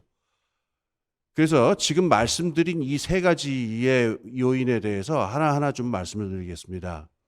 제가 이거를 그 단기적, 중기적, 장기적 또 이 비유를 들자면은 표층의 원인, 그것보다 좀 더 심층의 원인 이렇게 배치를 한 이유가 있는데요. 낙관론보다는 비관론으로 자꾸 기울어져 가고 있기 때문입니다. 코로나 사태가 처음 터졌을 적에 그 많은 사람들이, 많은 경제학자들은 V자 회복을 이야기하기도 했었어요. 그러니까 이 병이, 그러니까는 이 2019년에 있었던 경제 질서로 바로 빠르게 회귀할 것이다. 라고 하는 예측을 내놓는 경제학자들이 상당히 많았지요. 2020년 한 봄까지만 해도 그렇습니다. 그리고 지금 이제 백신이 어쨌든 많이 지금 접종이 돼서 전 세계적으로 코로나를 우리가 많이 퇴치한 것도 사실이지만 이렇게 되면서 이른바 위드 코로나다. 그래서 일상으로 되돌아가는 과정에서 코로나 때문에 1, 2년간 일시적으로 교란됐었던 어떤 무역 질서, 경제 질서가 이제 2019년도로 회복할 것이다라고 하는 기대가 많이 나오고 있는데 여기서 이제 낙관론하고 비관론이 있죠. 2019년으로 되돌아갈 수 있다라고 하는 게 낙관론이고 이제 완전히 다른 질서로 가고 있는 것 같다라고 하는 것이 이제 비관론이 되는데 제가 지금 나열해드린 이 세 개의 원인을 하나하나 순서대로 밟아버리면은 아무래도 돌아가기 힘들 것 같다라고 하는 그 판단을 내리는 게 더 합리적일 거다라는 말씀입니다. 우선 첫 번째 가치사슬 변화부터 말씀을 생각을 해보지요. 지금 인류 역사에서 생산이 뭐 농업뿐만이 아닙니다. 그리고 농업도 지금은 뭐 한때는 이게 뭐 1차 산업이다 이렇게 얘기를 했었지만은 지금은 농업이라고 하는 것도 제조업이라든가 서비스업하고 긴밀하게 결합되어 있는 상태이기 때문에 21세기의 산업이라고 하는 거는 복잡한 가치사슬을 가지고 이게 전 지구에 걸쳐서 이렇게 인드라망처럼 펼쳐져 있는 그런 형태를 띠고 있기 때문에 이 가치사슬이 어떻게 펼쳐져 있고 어떻게 작동하는지를 정확하게 파악하고 있는 사람은 단위는 있을 수가 없죠. 그건 이제 깨져봐야 하는데 코로나 때문에 사람들의 이동하고 또 물자의 이동이 일부 제한이 되게 되면서 농업을 둘러싼 가치사슬도 많이 변하게 됐습니다. 당장 우리나라만 하더라도 지금 농촌 그리고 특히 또 어촌에서 이 외국인 노동자들, 이주 노동자분들한테 우리가 인력을 굉장히 많이 의존을 했었는데 이분들의 이동이 지금 여의치 않게 되다 보니까 농업이나 어업에서 여러 가지 그야말로 이 생산 과정에서의 가치사슬에 여러 교란이 벌어지고 있습니다. 그런데 이거는 뭐 충분히 예측을 한 거고 이게 일시적인 문제에 불과할 것이다라고 하는 낙관론도 많이 있어요. 그런데 지금 이 시장 경제 질서라고 하는 게 이런 교란이 벌어졌을 때 빨리 원상을 회복하는 어떤 균형 회복력이 있잖아요. 그래서 이거에 이제 기대를 해서 이런 순간적인 어떤 병목 같은 것들 빨리빨리 해결이 될 것이다라는 게 있는데 이게 두 번째 문제랑 엮이면서 문제가 어려워집니다. 그건 뭐냐면은 아까 말씀드린 대로 두 번째 요인은 전지구적인 차원에서의 리스크 대응 매니지먼트인데요. 그 전까지 그러니까 21세기 들어와 가지고 7단위에서 다룰 수 없는 종류의 위험 이런 것들에 공동으로 대처하자라고 하는 이른바 글로벌 가버넌스, 전지구적인 가버넌스라고 하는 것이 얘기가 있었긴 했습니다만은 그게 주로 어떤 의제에 제한이 됐었냐면은 전쟁 문제라든가 그다음에 21세기 들어온 다음에는 테러와의 전쟁 문제라든가 이런 군사안보적인 문제들에 주로 국한이 돼 있었는데 이 코로나를 계기로 해가지고 이 지금 전 세계의 모든 그 나라 그 국가의 엘리트 지배 엘리트들이 글로벌 리스크라고 하는 것이 테러리즘이라든가 전쟁 안보 문제만이 아니라 굉장히 다종다기하고 근원적인 것들이 지금 다가왔다라고 하는 인식이 확산이 됩니다. 그래서 지금 이 기후 위기에 대응하는 문제라든가 그래서 그 에너지 전환 등등에 대한 전 세계적인 어떤 대응의 속도가 굉장히 빨라지게 되는데 여기에서 에너지하고 원자재하고 식량에 있어서의 가격 불안정성이 나타나게 됩니다. 이 세 가지 다 말할 것도 없이 기후 위기랑 연결이 되어 있는데요. 에너지는 뭐 말할 것도 없고요. 지금 에너지 전환해야 되니까 지금 에너지 가격에 있어 가지고 굉장한 교란이 벌어지고 있고요. 그다음에 그 기후 위기 대체 에너지라든가 그다음에 이 산업 구조에 급격하고 전반적인 변화를 가져오게 돼 있기 때문에 그 전까지 크게 사용되지 않았던 원자재들이 굉장히 중요한 걸로 떠오르고요. 이를테면 히토류 같은 게 아주 뭐 전형적인 예입니다. 그래서 원자재 가격에 있어 가지고서의 불안정성이 늘게 되고 이게 선물 시장에서의 교란하고 다시 맞물리면서 원자재 가격의 풍기 현상이 나타나기도 합니다. 우리도 지금 뭐 요소수 때문에 굉장히 고생을 하고 있는 한번 그런 일을 뭐 겪었습니다만은 그리고 지금 이 식량 문제가 특히 지금 이 심각합니다. 이미 2007년부터 그 메릴 린치 보고서로 제가 기억을 하는데 애그플레이션이라고 하는 말이 등장을 했었죠. 이 농업으로 인한 인플레이션이 나타날 것이다라고 하는 이야기가 2007년부터 있었고 그래서 2008년 경제 위기 이후에 사실 식량가 그 전 세계 그 식량 시장에서의 그 가격 교란이라고 하는 거는 2009년, 2010년부터 벌어졌었고 지금까지 쭉 이어지고 있죠.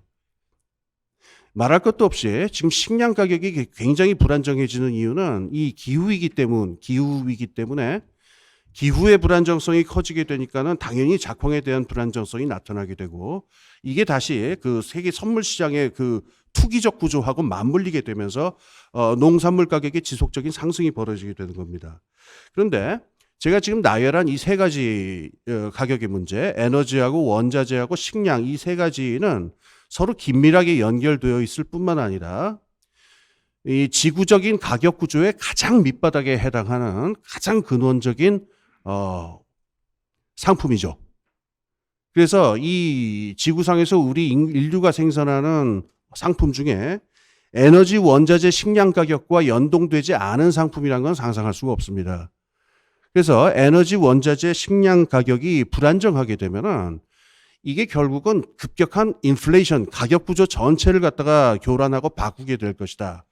그래서 1970년대와 같은 스태그플레이션 같은 현상이 그리고 심할 경우에는 하이퍼 인플레이션 같은 것도 나올 수가 있다라고 하는 비관론이 이제 강하게 나오고 있는 겁니다.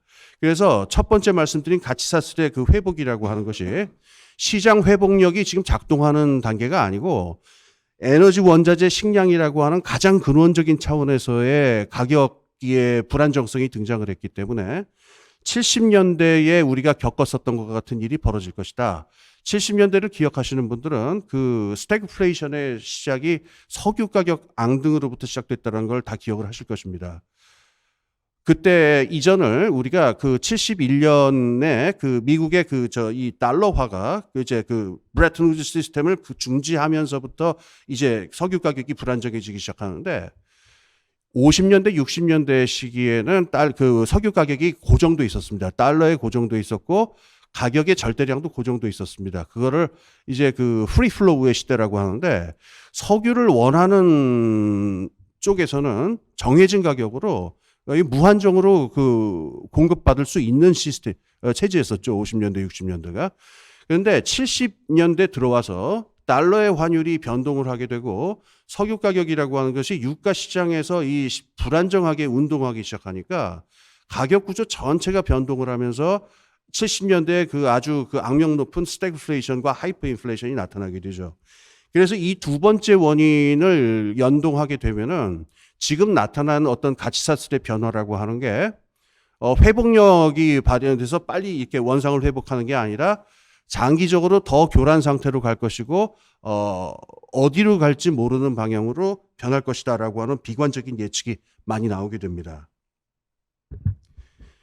그런데 여기서 그러면은 아까 제가 말씀드렸죠. 글로벌 리스크를 그 전 지구적인 리스크를 전 세계 전 지구에 있는 국가들이 함께 힘을 합쳐서 함께 대응하는 시스템이 작동을 하니까 어느 정도 이 위험도 막을 수 있지 않을까라고 하는 기대를 우리가 할 수가 있습니다. 이를테면은 요번에 아주 뭐 사실은 처절하게 실패해 버렸습니다만은 오바마 대통령 때까지는 이 백신을 갖다가 전 지구적으로 이게 되도록이면 형평성 있게 뭐 그 가난한 나라에도 분배할 수 있는 레짐도 같이 만들곤 했었는데 이런 레짐이 작동하기 위해서는 국제적인 어떤 그 지정학적인 균형하고 안정이 있어야 되겠죠. 그런데 여기서 제가 말씀드린 세 번째 요인이 나타납니다. 미국하고 중국의 갈등이 지금 제2냉전이다라고 하는 말로 좀 나오고 있습니다. 이 미국과 중국의 갈등은 그 코로나 사태 이전부터 2010년대부터 본격적으로 진행이 됐었지요. 이번에 제가 그 번역해서 출간한 책이 있는데 영국 분이죠. 니어 퍼거슨이라고 하는 유명한 역사가가 쓴 책이 있어요. 그분이 지금 이 코로나 사태를 두고서 코로나 사태가 터지자마자 한 5개월 정도 있다가 써가지고서 이 사태의 역사적 성격을 어떻게 볼 거냐라고 하는 책인데 굉장한 해안을 담고 있습니다. 이 코로나 사태를 통해서 미국하고 중국의 냉전이 더 격화될 것이다라고 하는 걸 예측을 했는데 지금 벌어지고 있는 양태를 보면은 사실 그 니어 퍼거슨의 그 어떤 예측이 거의 맞아떨어지고 있는 형태로 가고 있습니다. 이게 어떤 폭력을 수반한 어떤 그 갈등으로 가지 않기를 이제 모두가 이제 바랍니다만은 이 문제의 심각성은 미국하고 중국만 갈등을 겪게 되는 게 아니죠.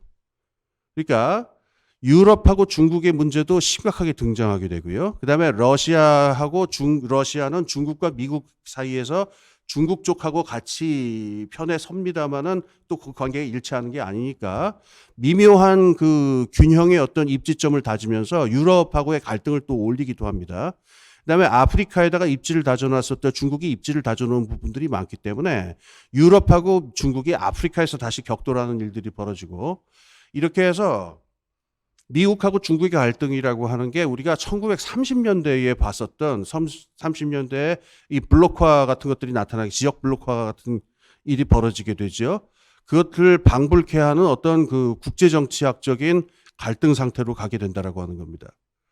그러면은 제가 지금 말씀드린 얘기를 종합을 해보게 되면은 1970년대에 벌어졌었던 그 석유로 시작되었었던 장기적인 가격 구조의 변동과 무역 질서의 파괴라고 하는 사건하고 1930년대 대공황 당시에 있었던 세계 무역 질서의 블록화라고 하는 일이 지금 겹쳐서 지금 벌어지고 있는 게 아니냐라고 하는 우려인 겁니다. 그래서 이 세 가지 우려를 종합을 해보게 되면은 이 가치사슬의 변동이라고 하는 게 회복되지 않고 어디로 갈지 모르게 된다라고 하는 불확실성하고 이제 많은 걱정을 하게 되는데요.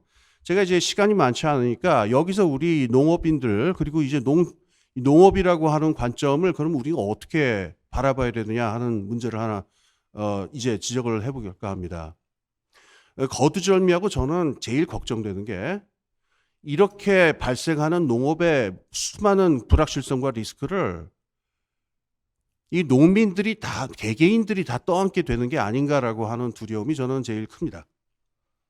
그리고 개개인뿐만 아니고 이 우리 농업을 구성하는 여러 단위들이 있고 기관들이 있는데 이 어떤 국가 전체 차원에서 이 대규모의 거시적인 지구적 변화에 대해서 국가 차원에서 대응해야 되는 문제를 국가 차원에서 제대로 정책을 준비하지 않고 불비할 경우에는 농업을 구성하고 있는 여러 단위들과 농민 개개인들이 이 리스크를 그대로 떠안을 수밖에 없게 됩니다. 지금 제가 말씀드린 문제에서 여러분이 느끼셨겠지만은 이미 그래서 지금 농업의 문제는 현재와 같은 상태에서는요, 안보 문제와 연결이 되어 있고요, 탄소 중립이라고 하는 환경 정책하고 연결이 되어 있고요, 그 다음에 산업 전환이라고 하는 산업 정책하고 연결이 되어 있을 뿐만 아니라 외교 정책하고도 지금 직결이 되어 있습니다. 아까 제가 아주 인상 깊게 보았던 그 첫 번째 발표하셨던 분, 네, 그 발표에서 제가 인상 깊게 보았던 것이 우리가 지금 먹고 있는 우리가 먹고 있는 농산물들이 우리 한반도 안에서 다 소화되는 게 아니라고 한다면은 그 동남아에 있는 국가들이라든가 인근 국가들하고 어떻게 안정적인 그런 고리를 마련할 것이냐라고 하는 문제가 되는데 이거는 당연히 외교 안보적인 문제랑 직결될 수밖에 없습니다. 그 국가들과 어떤 관계를 맺느냐의 문제니까요. 그리고 말씀드린 대로 우리가 기후 전환을 이 생태적인 사회 전환을 어떻게 할 것이냐라고 하는 문제하고 농업의 패러다임을 어떻게 바꿀 것이냐라는 문제가 연결되어 있을 뿐만 아니라 탄소 중립의 문제가 있고 산업 전환의 문제가 있고 에너지 전환의 문제가 있습니다.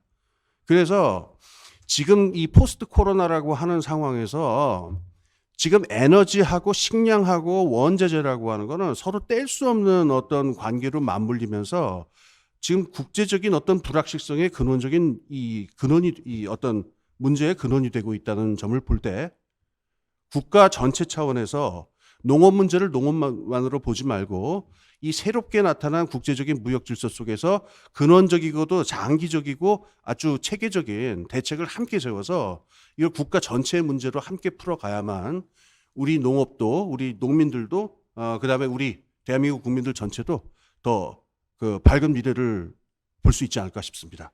예, 이것으로 제 말씀 마치겠습니다. 감사합니다.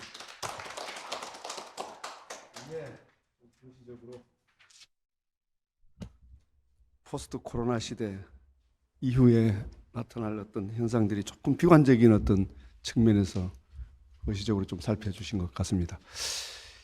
예, 그러면 세 분의 발표를 모두 들었습니다. 그래서 지금 네 분의 지정 토론자를 저희들이 모셨는데 순서를 제가 이렇게 좀 한번 짜보겠습니다. 맨 먼저 그 연구계에서 오신 황의식 박사님이 맨 먼저 좀 해주시고, 예, 황의식 박사님이 하시고 나서 그 다음에는 우리 황영모 연구위원께서 좀 준비해 주시고, 그리고 나서 좀 이렇게 농업농촌 현장에서 이렇게 활동하고 계시는 권혁범 대표님이 세 번째로 좀 이렇게 해주시고 마지막으로 오늘 정부에서 이렇게 참석하셨는데 본래 그 강영석 국장님이 참석하시기로 하셨다가 오늘 갑자기 국회 일정으로 지금 우리 코로나 대책반에서 일하고 계시는 윤광일 과장님이 오늘 대신 이렇게 참석해 주셨는데 마지막으로 정부 측에서 오시는 그 윤광일 과장님이 좀 해주시면 좋겠습니다. 자, 그럼 우리 농촌경제연구원에서 오신 우리 황의식 박사님이 지정 토론을 좀 부탁드리겠습니다. 저 시간이 조금 지연되고 있는데 가급적이면 좀 추각해가지고 7, 8분을 목표로 좀 진행해 주시면 좋겠습니다. 예. 예, 안녕하십니까. 한국농촌경제연구원에 근무하고 있는 황의식이라고 합니다. 세 분의 발표 상당히 잘 감명 깊게 들었습니다. 그거와 관련돼 가지고 몇 가지 제가 준비한 것을 보면은 저는 그 농업 문제가 사실은 이 상당히 사회적인 문제하고 관련이 돼 있다 하는 것인데요. 저는 우리 사회가 갖고 있는 위기라는 게 크게 보면은 인구 감소라는 위기, 인구 위기와 그다음에 환경 위기, 그다음에 양극화의 위기에 직면해 있지 않는 건가 이런 생각을 좀 드리고요. 특히나 그 인구 위기 극복에 대해서 정부에서도 많은 그 인구 대책 이런 것들이 제시되고 있는데 이 교수께서 이야기했지만 그 인구의 이 수도권 집중에 대한 분산이라는 것을 해소하지 않고서는 인구 감소에 특별한 대책이 생길 것인가 저는 개인적으로 좀 생각을 해봅니다. 그래서 이 도시화의 수도권에 있은 상황이 된다면 아마 이 저출산의 위기는 극복하기 힘들지 않을까 해서 그런 면에서 그 농촌으로의 그 인구 분산 이런 부분들이 중요한 과제가 되지 않을 건가 하는 생각이 좀 듭니다. 왜냐하면 그 보면은 상당히 그 농촌 지역 같은 경우가 학계 추산율이 좀 상대적으로 굉장히 높은 편에 있는 거니까는 분산이라는 문제가 중요하지 않을 건가 하는 생각이 들고 일본도 최근에는 그 집값과 관련돼 가지고 학계 출산율이 증가하는 추세이기 때문에 이 농촌으로의 그 인구 분산이라는 것이 중요한 과제다 하는 것이고요. 사실 그 이 다음 그 저희 연구원의 데이터를 보면은 분석한 거 보면은 베이비 부머들이 은퇴 후에 농촌 지역으로 많이 이주하고 있는 이런 추세가 있고 또 우리 베이비 부머 세대라는 게 노후 보장 준비를 못한 이런 상황인데 농촌이 그나마 그래도 상당히 많은 그 노동 참가율을 제시하고 있다 하는 것들은 여러 통계에서 보여주지 않을 건가 보여주고 있습니다. 죄송합니다.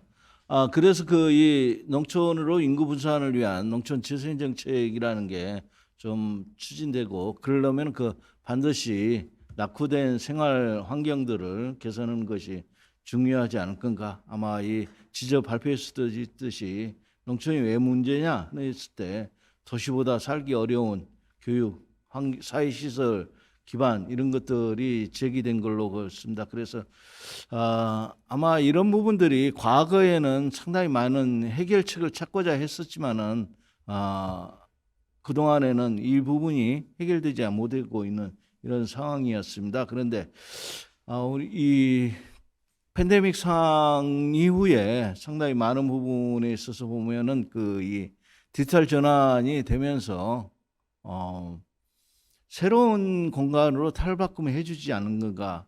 즉, 이 도시라는 것이 왜 좋을까 하면은 여러 사람들이 교류하는 장점이 있는데 비대면 교류라는 이런 것들이 좀 이 활성화되면서 도시화의 이 메리트, 장점들이 농촌에서도 실현 가능한 시대가 열려 나가고 있지 않을 건가 하는 생각이 들고 그렇다 보면은 이 지적했듯이 농촌에서의 공간, 전원 공간이라는 것이 중요한 가치로 부과되면은 농촌이 새로운 가치로 나오지 않을 건가 해서 이러한 공간 계획을 바탕으로 하는 농촌이 전원형 되면서 사회 서비스 부분이 해결되는 이랬을 때 도시화의 그 이 장점 이런 부분들도 누려지지 않을 건가 하는 생각이 좀 듭니다.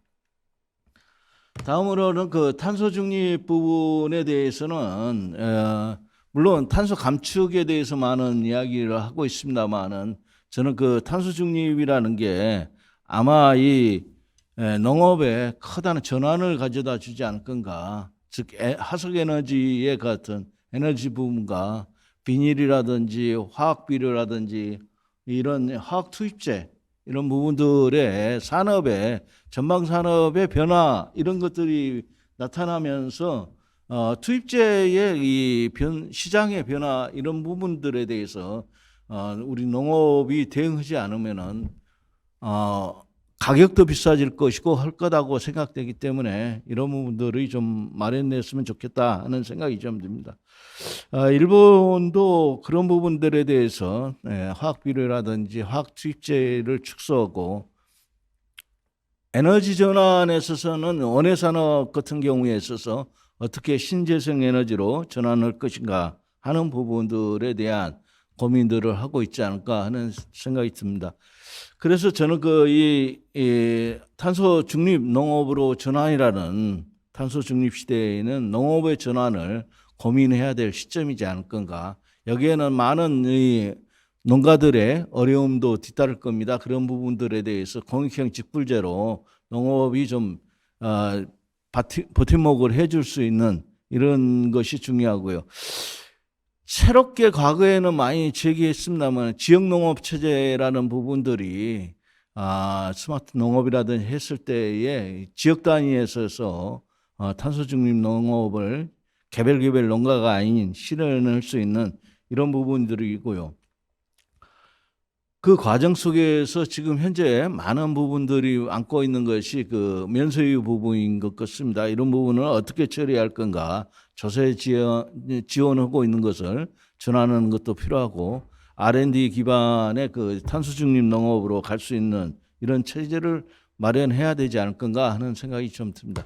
그래서 마지막으로 저는 이러한 인구 위기와 인구 분산과 그다음에 탄소 중립 농업으로의 실현 이런 부분들에 대해서 결국에 가서는 농업 농업뿐만 아니라 농촌 사회에 있어서도 디지털 전환이라는 것을 갖다가 핵심적으로 추진해야 되지 않을 건가 하는 부분인데, 농촌 부분에 있어서 이 사회적 가치를 실현하는 것과 또 우리 이 농업이라든지 농촌이 생존해야 되는 조건 이런 부분들이 서로 상충되는 부분들을 해소해 주는 것이 디지털의 그 기회를 제공해 준다고 생각합니다. 그런 부분들에 대해서 스마트 농촌의 여러 부분에 대한 좀 더 R&D 연구 이런 부분과 그다음에 편리한 농작업을 하고 또 이 농촌의 그 탄소 중립을 실현하기 위한 각각의 센서 이런 부분들을 마련하기 위해서 디지털 전환이 좀 필요하지 않을 건가 하는 생각이 좀 듭니다. 그런 면에서 이 디지털 농업에 각각의 그 아마 이 제시되고 있습니다만은 했습니다만은 농장에 전체적으로 디지털 인프라를 어떻게 깔 건가, 또 누구는 또 이야기하는데 제2의 경제정리 사업을 추진해야 되는 거 아니냐, 이런 부분들에 대해서 기반을 통해 가지고 디지털 농업으로 변해 나갈 수 있는 로드맵을 만들고 장기 플랜을 추진해야 되지 않을 건가 하는 생각이 좀 듭니다. 예, 이상으로 토론을 마치도록 하겠습니다. 감사합니다. 네, 제2의 경제정리 귀에 들어옵니다. 자, 우리 황영모 의원님. 예. 네. 세 분의 의미 있는 발표 잘 들었습니다. 세 분의 말씀에 제 의견을 좀 덧붙이는 방식으로 토론을 좀 할까 합니다. 저는 세 가지 말씀드릴까 합니다. 회복력과 농업농촌, 두 번째로는 지방소멸에 관한 의견, 마지막으로 탄소중립 시대의 전환사회를 지역에서 만들어 가자, 이런 세 가지 말씀을 간략히 좀 드리고자 합니다. 먼저 회복력과 농업농촌에 대한 말씀입니다. 국제사회가 이제 회복력에 주목하고 있는데요. 지금까지 이 재난과 위기에서는 정부를 중심으로 한 사후 대응이었기 때문에 이제는 이러한 문제를 극복하고 재구조하고 재창조할 역량으로 회복력에 좀 강조하고 있다, 이런 말씀을 좀 드리고 싶습니다. 그 회복력이라고 하는 것은 앞서서 우리 홍기빈 박사님 말씀도 있었습니다만 불확실한 복잡계의 위험으로부터 우리가 생명력 있게 대처해 나갈 그런 적응할 수 있는 힘이고, 요컨대 농업농촌이 바로 이러한 회복력의 원천이다라는 것을 강조하고 싶습니다. 앞서 말씀도 있었습니다만 기후위기 시대의 농업농촌은 생태적 회복력의 원천입니다. 두 번째로 식량위기 상황에서 국제교역이 멈춘 상황에서 특히 농업농촌은 경제적 회복력의 기반이기도 합니다. 세 번째로 경제성장의 이 그늘인데요. 사회적 위기 상황이 커지고 있는 상황에서 농업농촌은 사회적 회복력의 토대입니다. 이러한 그 기본권으로서의 먹거리, 생활돌봄에 대한 이런 보장의 틀이 바로 농업농촌이다라는 것을 강조해야 되겠습니다. 마지막으로 지역의 위기 상황에서 농업농촌은 이른바 조직적 회복력의 근간이라고 봅니다. 도시의 문제, 농촌이 직면한 현실적인 어려움, 결국 도시의 필요와 농촌의 수요, 또 농촌의 필요와 도시의 수요가 서로 접합되는 이런 도농융합의 전략으로 이 농촌의 또 농업의 이런 조직적 회복력 아무리 강조해도 지나치지 않는다고 생각을 합니다. 이러한 그 농업농촌이 가지는 회복력, 우리 사회, 우리 국가의 규범으로 좀 만들고 관련된 정책과 예산 확대의 근거가 되기를 소망해 봅니다. 두 번째 말씀입니다. 인구 소멸이 우리 시대를 강타하는 또 하나의 이런 시대 정신입니다. 그러나 오래전 일본의 오다기리 도쿠미 교수는 농산촌은 소멸하지 않는다는 책에서 일본 정부와 재계가 2013년부터 물 흐르듯이 전개해온 정책화 과정을 다음과 같이 비판하고 있습니다.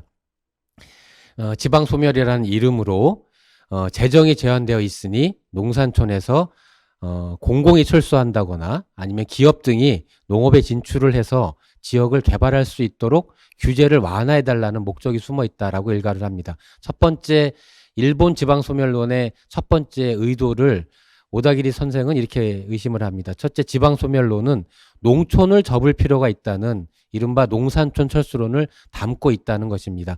국토의 가장자리부터 접자라는 정책이 제기될 우려가 있다라고 일갈합니다. 둘째, 농산촌 철수론은 과도한 행정제도의 리셋을 의도하고 있다라는 얘기입니다. 통폐합하고 제도를 급진적으로 리셋하는 이런 마법의 지팡이가 되어서는 안 된다. 그래서 지역의 주민자치력을 어떻게 우리가 보존할지에 대해 우리가 유념 있게 대응해야 되겠다, 이런 말씀을 합니다. 세 번째로는 선택과 집중이라는 명목으로 거점 도시를 인구댐으로 만들고 압축 도시라는 이름으로 컴팩트 시티로 축소 조정하자, 이렇게 이어져서는 안 된다고 주장을 합니다.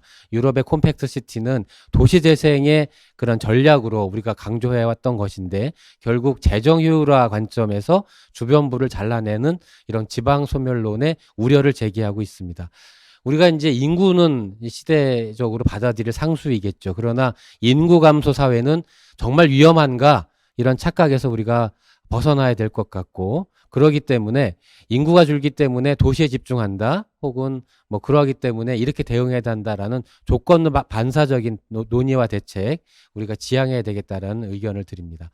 마지막으로 이제 오늘 주제가 탄소 중립과 전환 사회, 아니 그 인구 뭐 말씀도 있었습니다만, 그것과 관련해서 우리가 지역에서 그럼 어떻게 대응할지 말씀을 좀 드리고자 합니다. 롭 호킨스는 기후위기의 해법을 탄소 중립과 회복력으로 이미 강조를 하고 있습니다.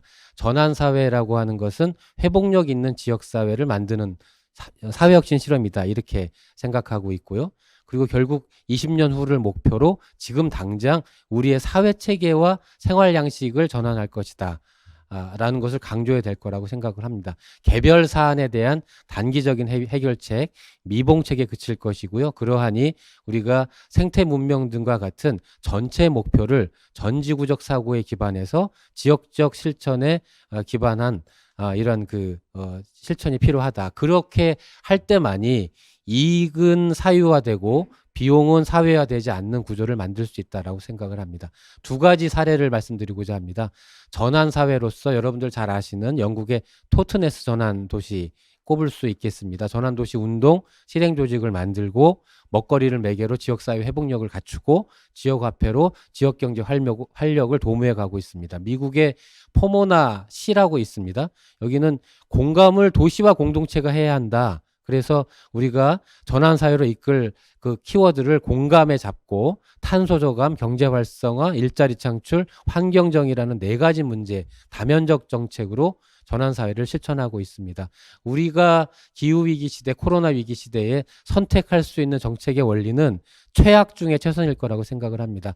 훨씬 생각보다 깊은 수준의 변화 전제로 해야 될 것 같고요. 단순히 재생에너지에 더 투자하고 오염물질을 줄이고 하는 문제에 그칠 것이라고 생각하지 않습니다.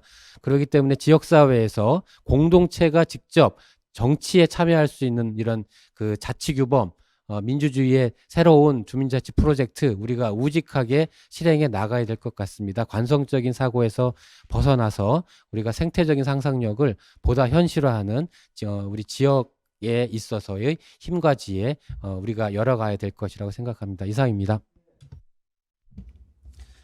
예, 뭐 예를 들면 농촌 소멸론과 같은 데 대한 어떤 비판적인 고찰도 좀 필요하지 않느냐는, 좀 비관론에 대한 비판적 고찰에 대해서 좀 말씀하신 게 마음에 들어왔습니다. 네, 그러면 우리 권혁범 대표님 좀 부탁드리겠습니다. 네. 네, 안녕하세요. 권혁범입니다.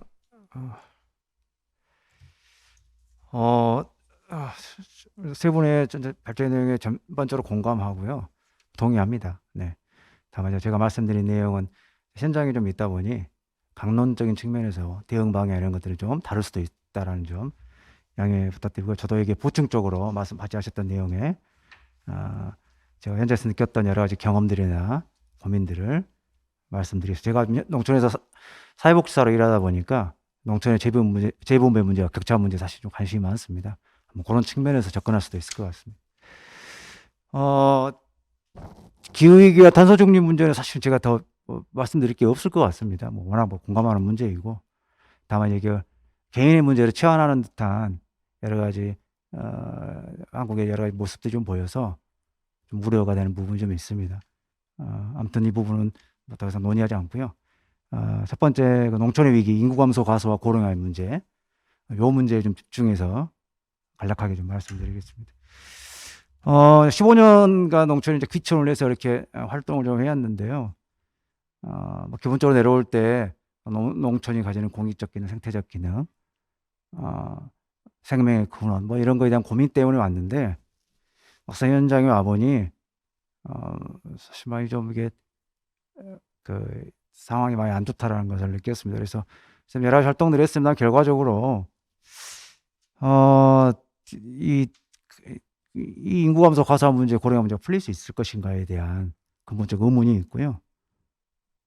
결국 메가시티 중핵도시로 귀결되는 거라고 저는 그냥 생각하고 이게 옳다 그러다 문제로 얘기하는 건 아니고요. 저는 그렇게 될 것 같습니다. 그렇다 한다 하면 결정권자들이 생각하는 전체 그림을 그리는 사람들은 가장 효율적인 농촌의 규모, 농업의 규모, 적정 규모 이걸 어느 정도로 생각하시는 건가? 그때까지 쭉 축소되고 과소되면서 적정 시점에 본격적으로 투입을 하실 건가? 뭐 이런 생각들을 해보는 거죠. 예를 들면 이런 거 저희 지역에 논농사가 중심인데 760헥타르 정도가 있어요. 내가 4년 전에 그 쌀값이 갑자기 많이 큰 폭으로 상승하면서 그 대농 영림이 농사진 대농 영림이 한 1억 정도의 순수익이 생겼다고 합니다. 물론 밭작물 한 33,000평 정도 했었는데 그걸 200마지 기준으로 잡더라고요. 200마지면 13헥타르거든요. 이걸 760을 나누면 약 66명이 나옵니다. 이렇게 1억 정도의 순수익 살만한 뭐 농촌의 중산층 이상으로 살만하면 한 200마리 가진다고 하면 66가구 정도 되고 한 가구당 4명 잡으면 한 250명 되거든요. 농촌에 농민만 사는 건 아니니까 그게 부가적인 것들 좀 플러스 시키면 한 500명? 한 500명 전까지 축소가 되면 지금 현재 기준으로 해, 면 단위 기준으로 하면 그때부터 본격적인 시도가 이루어질까? 이런 거죠. 결국 농업은 뭐 대농 중심, 첨단 스마트 농업이나 뭐 규모진 생산성 중심으로 갈 것 같고 결국 이것이 그런 뭐 결국 이제 과학의 힘이 바탕이 될 텐데 이 과학에 나타나는 이런 바이러스들을 극복할 수 있을 것인지 국가 간의 식량 위기, 식량 전쟁을 이 과학이 극복할 수 있겠는지 결국 여기 피해 보는 사람은 누구이겠는지 뭐 이런 고민이 듭니다. 담대한 전환 얘가 자꾸 나오는데 도대체 담대한 전환이 무엇인가에 대한 고민도 사실 드는 거고요. 그래서 결국 현장에서 이제 그런 여러 가지 이런 생각을 할 수밖에 없던 것들이 몇 가지가 있어요. 제가 간단 2가지 말씀드리면 예를 들면 문재인 정부로 얘기한다고 하면 문재인 정부가 들어서 사회혁신 기조가 모든 정책 사업에 반영이 됐습니다. 물론 부처마다 좀 다릅니다만 그 현재 나타나는 전통적 위험과 새롭게 나타나는 위험, 사회적 위기들을 결국은 국가와 시장과 시민사회가 융합을 해서 이 문제를 풀어가자고 시민사회를 전면에 내세웠습니다만 농촌의 시민사회가 존재하나요? 시민사회란 무엇을 말하는 거예요? 일반 주민을 얘기할까요? 도시처럼 조직된 일부 단체나 조직을 얘기할까요? 사실 농촌의 시민사회는 존재하지 않다고 저는 보고 있고 거의 사람들이 없습니다. 농사질 사람조차도 없고 뭔가 새로운 도모를 할 사람도 없는 상황에서 이러한 기조가 먹힐 리가 없는 거죠. 그러면 이렇게 해서 정책으로 만들어진 것들 내려왔을 때 이것이 성공할 리가 없습니다. 어쨌든 이게 이제 넘어오면서 각종 뭐 여러 사형 이런 반법론이 생기죠. 뭐 로컬랩부터 시작을 해서 무슨 뭐 어려운 용어들이 많이 있었는데 그게 그냥 정책 사업의 하나로 몇 개를 했나 정도, 몇 명이 참여 정도로 귀결을 끝나는 그러면 이런 정책 사업의 결론은 실패했다 하게 되면 누구의 책임이냐? 결국 역량이 안 되는 주민의 책임이 이렇게 이제 자꾸 반복되는 것 같더라고요. 뭐 농촌 사회적 쪽도 마찬가지입니다. 뭐 3가지만 얘기하면요. 저 이제 이런 인구 문제 때문에 출산율 제고 노력이 기초자치가 다 노력을 하고 있어요. 근데 그 이면을 보면요. 사실은 좀 안타까운 일이 많이 있어요. 첫 번째는 위장전입 문제인데요. 매년 10월 되면 위장전입 공무원 대상으로 적극적으로 합니다. 할당을 주거든요. 그다음 지역사회단체도 줍니다. 저도 받았어요. 다만 저는 할당까지 주지는 않죠. 왜냐하면 주민이었기 때문에. 세수를 높여야 되니까 그렇게 하는 거고요. 두 번째는 뭐 출산율 이렇게 해가지고 갑자기 2점 몇 명대로 떴대요. 전국의 몇 개 지자체가. 근데 그 이면에 보면 그게 진짠가 보셔야 할 게 있어요. 2가지인데요. 제가 얘기한 게 아니고 어떤 기자가 취재를 한 거예요. 첫 번째, 그 어떤 지방이 엄청 높아졌는데 우리 흔히 말하는 가임 여성의 인구가 9천 명대에서 최근에 8천 명대로 줄었어요. 몇 년간. 근데 갑자기 인구가 늘었어요. 그러면 그 새로 유입되는 가임 여성들이 무슨 뭐 전부 다 모여가지고 우리 애기 낳자 해가지고 갑자기 애기를 낳아버린 거냐? 도대체 이게 어떻게 가능한 얘기냐? 근데 이때 또 뭐가 있었냐? 출산장려금이나 결혼장려금들을 그전에는 농촌에 주민등록을 든 1년 이상 둔 사람에게만 조건이 대상이 되었는데 이게 누가 국가인권위에 문제 제기해가지고 국가인권위에서 이주의 자유를 침해한다 해가지고 하루를 살아도 그 주민을 봐줘야 된다 해서 말대로 어제는 광주에 있었는데 오늘은 주민등록을 강진으로 옮겼다. 그러면 이 사람은 출산장려금 대상이 되는 거예요. 그러면 이런 상황에서 출산율이 진짠가? 실제로 이게 맞는 건가? 그래서 물어봤어요. 관계 공무원한테 기자가. 그랬더니 뭐라 하시냐면 이런 얘기예요. 그 주민등록상에 있는 그 사람들이 여기 살고 있나요? 자, 그까지는 확인을 못 해봤습니다. 그냥 주민등록 논합 판단했습니다. 이러는 거죠. 이제 사실 이게 농촌의 현실이고요. 뭐 흔히 지역개발 사업도 뭐 워낙 뭐 말이 나왔지 않았습니까? 저는 지역개발 담당하시는 정책 결정권자들과 연구하시는 분들이 농촌에 내려가서 암행어사 역할을 하면서 한번 봐봤으면 좋겠어요. 이게 어떻게 작동되는지. 현재는 제대로 작동이 안 됩니다. 그냥 다 유휴공간 남아있는 거 국정감사나 평가할 때 매년 나오는 얘기 아니겠습니까? 이런 얘기들이 너무너무 많아요. 뭐 생활예술 사업에 어떤 특정 부처의 생활예술 사업을 하는데 이걸 타기 위해서 그 지역 내에 어떤 종교단체가 지자체장에 요구를 합니다. 표가 많으니까. 우리의 이게 성지가 있는데 이 성지를 기념할 만한 추모공원이나 전시관, 박물관이 없다. 그러니 생활예술 사업을 연계해가지고 박물관을 지어주라. 70억짜리 사업인데요. 그래가지고 지으려고 해요. 추진하고 있는데 그 짓는 곳이 아무런 관련이 없어. 성지하고도 종교하고도. 그런데 사업계획서를 그렇다 했어가지고 이걸 이제 받으려고 하는 거죠. 저 추진하고 있습니다.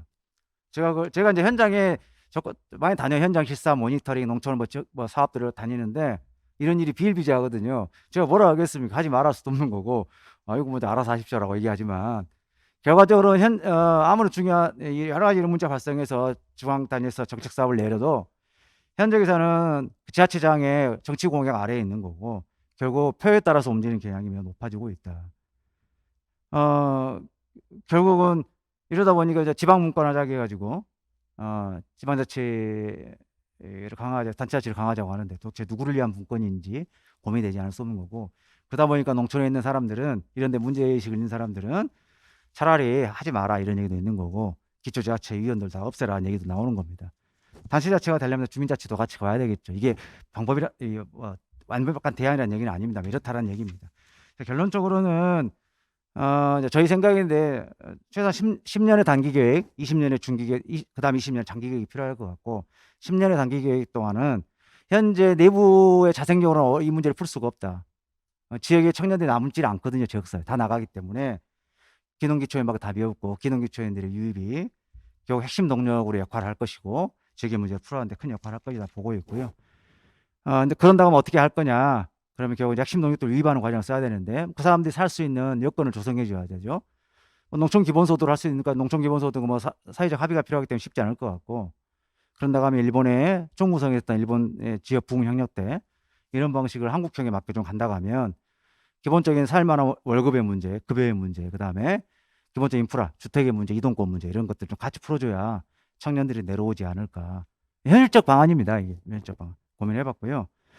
뭐 지역개발 사업도 새로운 2.0 시대로 가자. 저는 2.0이라고 보고 있거든요. 기존까지는 1.0이었다. 왜? 하드웨어를 개발했기 때문에 농촌의 저희 집 같은 11개 읍면 중에 10개 읍면에 다 이 하드웨어가 다 만들어졌어요. 40억부터 80억 이렇게까지.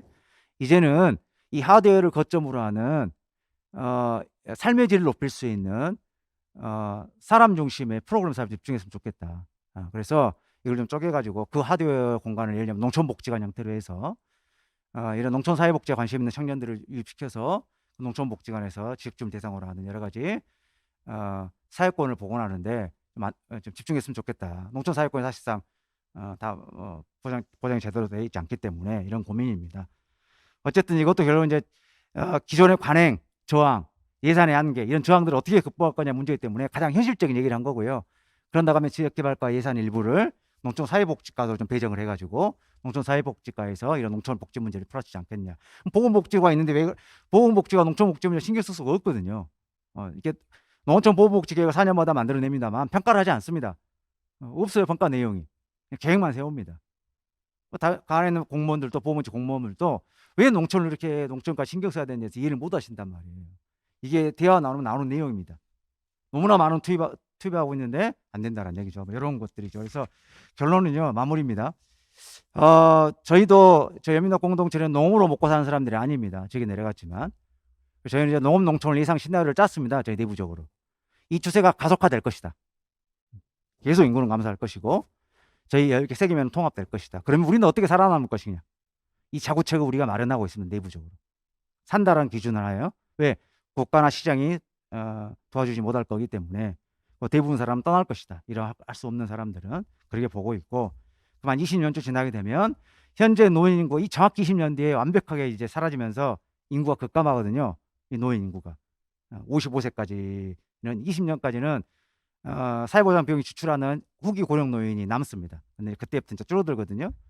그런다고 하면 그때 좀 급감하게 되는데 그 전까지는 제가 70세가 되기 때문에 그때까지 우리가 살아날 수 방법 자구책을 마련하려고 있고 아마 그때쯤 되면 반대쪽 그때가 이제 다 사람이 진짜 거의 없기 때문에 도시에 살고 있는 20% 소수의 부를 축적하신 분들이 이제 농촌에 내려오면서 전원주택을 만들고 휴식 공간을 만들어내고 그러면 이제 거기에서 월급 받는 농민, 농산업 노동자가 되겠죠. 이런 노동자들이 내려와서 밑바닥 저소득층을 깔면서 먹고 살지 않을까 이런 생각을 하게 됩니다. 그래서 저희는 어떻게 살아 이게 이제 희망적인 것이냐 아무런 잘 모르겠어요. 전체 국가 정책 상황에서는 희망적일 수 있어요. 어차피 쏘그라들 거니까 그게 식량 생산의 기지로 보고 자연 보호의 기지로 보고 판단하면 희망적인데 이제 대개 서민 일반 주민들 입장에서는 암울한 생각일 수 있죠. 마치겠습니다. 예. 역시 그 현장의 생생한 증언을 좀 해주셨습니다. 예, 이제 지정 토론 마지막으로 우리 정부에서 오신 윤광일 과장님 좀 받아주십시오. 예. 예.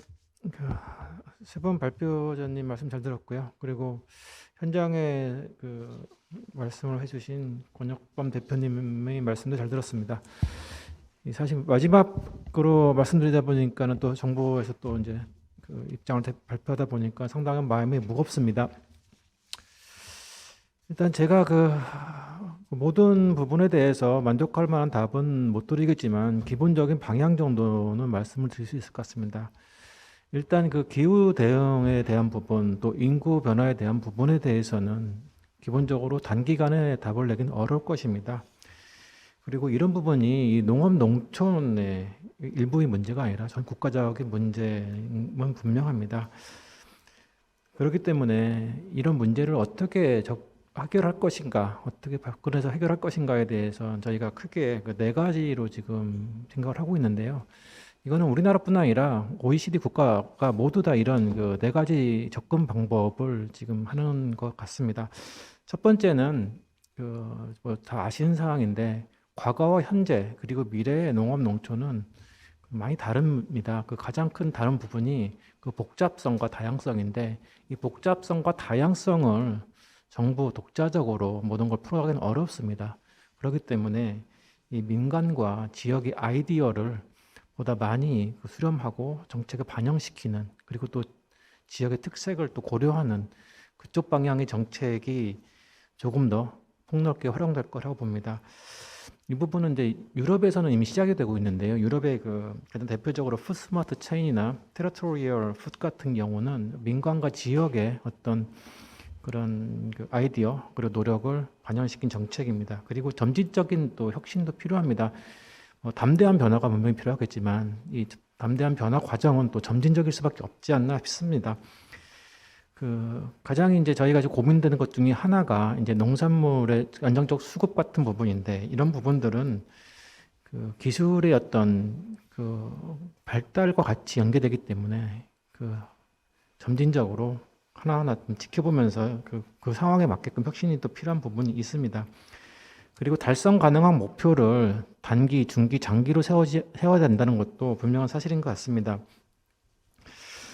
이 부분 역시도 이 기술 수준과 그리고 또 이 공감대 형성이라는 부분을 고려할 때 이 달성 가능한 목표가 무엇인가에 대해서 한 개 한 개 가야 되는 부분이 있습니다. 그리고 그 새로운 제도 도입인데요. 이 부분도 지금 여러 가지 이제 공론화가 되는 부분이 있는데, 이런 부분도 그 저희가 그 정책을 이렇게 추진하고 또 목표를 달성하기 상당히 필요한 부분임에도 불구하고 좀 어려움이 많습니다. 특히 그 저희 가장 크게 고민하는 게 공감대인데, 대표적인 부분 예를 든다면은 이 농촌에 대한 부분입니다. 농촌에 대한 부분은 뭐 잘 아시는 바와 같이 그 농촌 인구가 계속 감소하고 있고, 또 식량의 또 안정적인 또 공급을 하는 데 있어서도 좀 어려움이 있고, 탄소 중립에 대한 부분도 어려움이 있습니다.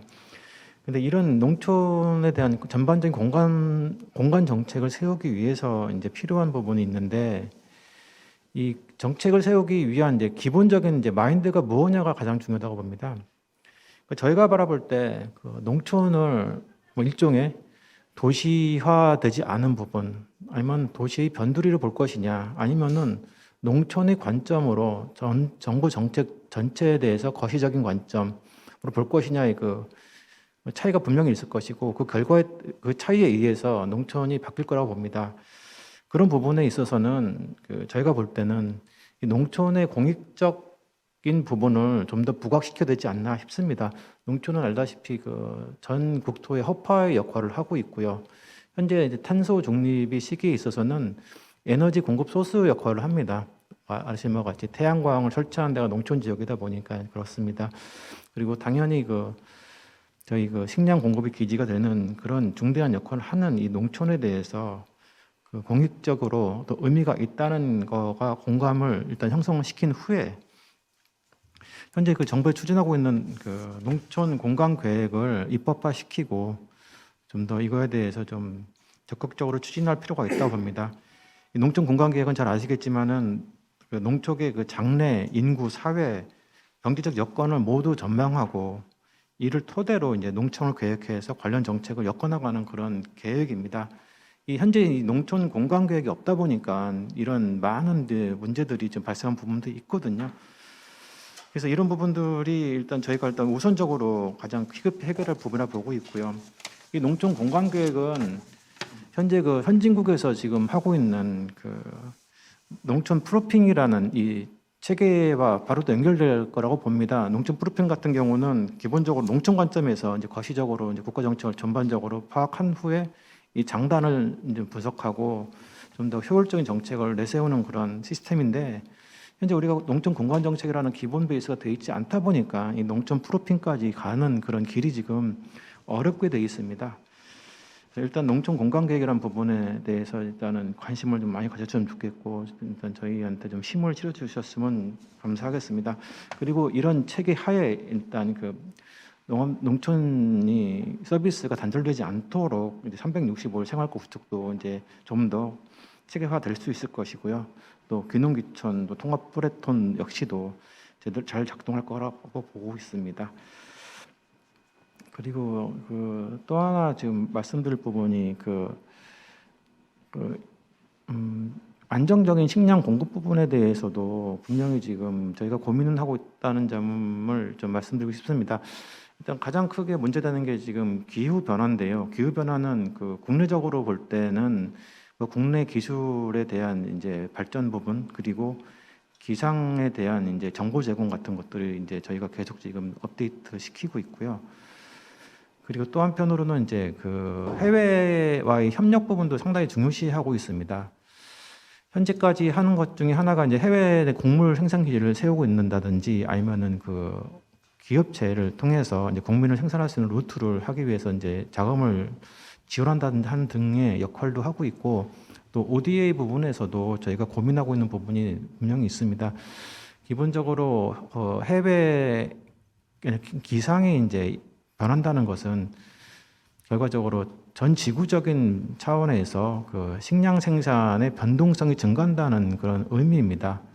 그렇기 때문에 그 우리나라만의 식량만 본다는 것은 되게 한계가 있는 거고요. 또 해외의 것도 봐야 되는데, 우리가 가장 지금 중요시하게 볼 부분들이 그 개발도상국의 식량 생산 수준입니다. 그런 능력과 기술인데요. 이거를 저희가 ODA가도 한번 엮어볼 필요가 있다고 봅니다. 이를테면은 아시아 부분 그리고 아프리카 이렇게 식량이 부족한 나라에 우리의 어떤 식량 생산 기술을 나눠줘 가지고 그들 식량도 어느 정도 이제 생산성 높여서 그들 식량 문제도 해결하고 또 우리의 또 식량 대응 부분도 또 도움을 받을 수 있는 체계가 가능하지 않을까 생각합니다. 그리고 끝으로 한 가지 더 말씀드리고 싶은 부분이 있습니다. 물론 현재 현장을 보면은 그리고 농정 전체를 보면은 좀 다급하고 시급하게 보이는 부분도 분명히 있습니다. 그리고 저희 정부도 상당히 열심히 노력한다는 것을 좀 생각해 주시고요. 다만 이 정책이라는 게 바로바로 이제 눈에 보이지 않는 부분이 있고 그러니 좀 어찌 보면은 좀 잘 지켜봐 주시고 또 저희가 이렇게 노력한다는 부분에 대해서 잘 살펴봐 주셨으면 감사하겠습니다. 감사합니다. 예, 감사합니다. 이게 오늘 아침부터 많은 이 유튜브 참가자들이 의견을 많이 주셨습니다. 특별히 홍기빈 연구위원님 너무 잘 들었습니다. 농업 농촌 문제를 거시적으로 말씀해 주셔서 아주 담대한 대응이 절실히 필요하다는 것을 깨달았습니다. 그다음에 이삼식 교수님 농촌 인구에 대한 내용에 고민이 많이 되는 시간입니다. 뭐 이런 의견도 주셨고, 특별히 또 남재작 소장님께 몇 가지 질문을 드렸던 우리 권태진 박사께서 그 후속으로 황의식 박사님의 토론을 통해 가지고 많은 대답을 얻게 되었다, 이런 의견을 주셨습니다. 그래서 뭐 구체적인 어떤 질문에 대한 어떤 이 완벽한 답변은 지금 드린 부분도 있고 또 이렇게 충분히 만족했다고 또 의견도 주셨는데, 혹시 여전히 의문이 갖고 계시는 우리 시청자분께서는 이번 1부는 아주 거시적으로 문제를 제기하는 어떤 그런 성격의 토론 발표였습니다. 그래서 2부와 3부에 들어가시면은 제기된 문제들에 대해서 좀 더 구체적으로 이제 대응 방안에 대해서 이렇게 저희들이 2부와 3부를 구성했습니다. 그래서 혹시 1부에서 약간의 의문이나 질문사항이 있으신 분은 오후에 계속되는 2부, 3부에 참가하시면은 보다 더 이 구체적인 대응과 질문에 대한 답변이 좀 있을 것으로 믿습니다. 그래서 지금 시간이 조금 이 경과가 되었는데, 마지막으로 제가 이삼식 교수님이 아까 좀 시간이 조금 부족해가지고 막 마지막에 좀 이렇게 스킵한 부분이 있는데, 그거랑 지금 보니까 뭐 여러 가지 어떤 농촌 유입과 관련돼 특히 젊은 사람이 농촌 유입을 하려고 하는데 현재의 어떤 기존 세력들과의 어떤 갈등 문제, 특히 터세 문제를 이렇게 예시를 했는데, 요걸 좀 이렇게 좀 뭐 포함하실 수 있으면 포함하시고 해가지고 한 2, 3분 정도만 아까 미진했던 부분을 마무리해 주시면서 일부 토론을 마칠까 합니다. 혹시 뭐 별도로 제가 말씀드릴 건 아닌 것 같고요. 뭐 간단하게 아까 혹시 시간이 부족해가지고 말씀하시지 못했던 부분 2, 3분 정도만 더. 뭐 약간 좀 더 기회 주시니까 말씀드린다면, 제가 이제 자료 준비하고 토론 말씀드렸다 보니까 어떤 생각이 많이 들었냐면, 과연 우리가 미래에 이 농촌이라는 어떤 지역하고 거기에 사는 사람들 그리고 농업, 이 세계 3자가 과연 미래에 어떻게 갈 것이냐. 우리는 지금 현재까지는 우리가 세 요소들이 어떻게 보면 같이 간다고 보고 있지만, 앞으로 여러 가지 환경 변화라든가 인구 변화를 보면 세 요소가 꼭 같이 가야 되냐, 이제 그런 좀 의미 있어서 아마 정책할 때도 우리가 꼭 농촌에 사는 사람들이 농업을 이끌고 간다. 그럼 우리가 전통적인 관점에 이 사고방식은 좀 지향을 해야 하지 않냐 생각이 들고요. 또 하나 중요한 것은 우리가 지나치게 이 외부의 농촌 사회에 보면 외부의 힘에 의해 의존하는 의존적인 경향이 강한데, 사실은 우리가 외부의 힘을 가지고 내부를 변화시키려고 하는 그런 약간은 그런 방향으로 가고 있지만, 제가 봐서는 좀 쌍방향으로 갔으면 좋겠다. 왜냐하면 내적인 어떤 노력을 통해서 외부를 끌어들이는 것도 있어야 되고 또 외부도 좀 끌어들여서 내부도 변화시키는 거 있는데, 이런 쌍방향의 어떤 그런 방향이 좋겠다는 생각이 들겠고, 또 하나는 중요한 것은 우리가 지금 현재 이 지방소멸, 인구소멸 관점에서 보면 많은 지자체에서 지나치게 일자리 한쪽에서만 관점을 가지고 있지만, 우리가 정말 농촌의 가치가 어떻게 보면 외부에서 유입되는 새로운 일자리를 가지고만 농촌의 가치를 추구할 것이냐, 그렇지 않다.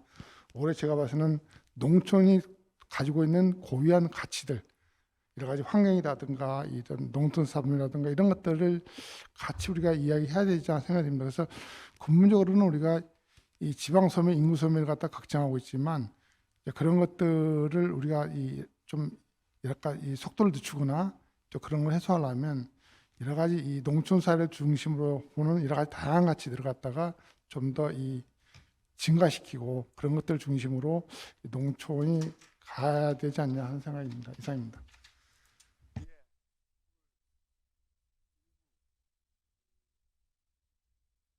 일부 전체 토론, 세 분의 주제 발표자와 또 네 분의 지정 토론자 발표 토론 잘 들었습니다. 아까 말씀드린 대로 저희 일부는 문제 제기 차원에서의 어떤 기획이었다면은 오늘 오후에 연속되는 2부, 3부는 좀 더 구체적으로 그 대응 방안을 논의하는 그런 어떤 발표 토론이 될 겁니다. 그래서 오후에도 여러분들 적극적으로 참석해 주시고, 또 내일 있게 되는 정책 토론회, 그 다음에 한우 산업과 관련되는 이야기 등등 계속해서 흥미있고 유익한 어떤 시간이 마련되어 있습니다. 끝까지 여러분들 적극적으로 참석해 주실 것을 부탁드리며 오늘 첫날 일부 모든 발표 토론을 여기서 마무리할까 합니다. 감사합니다.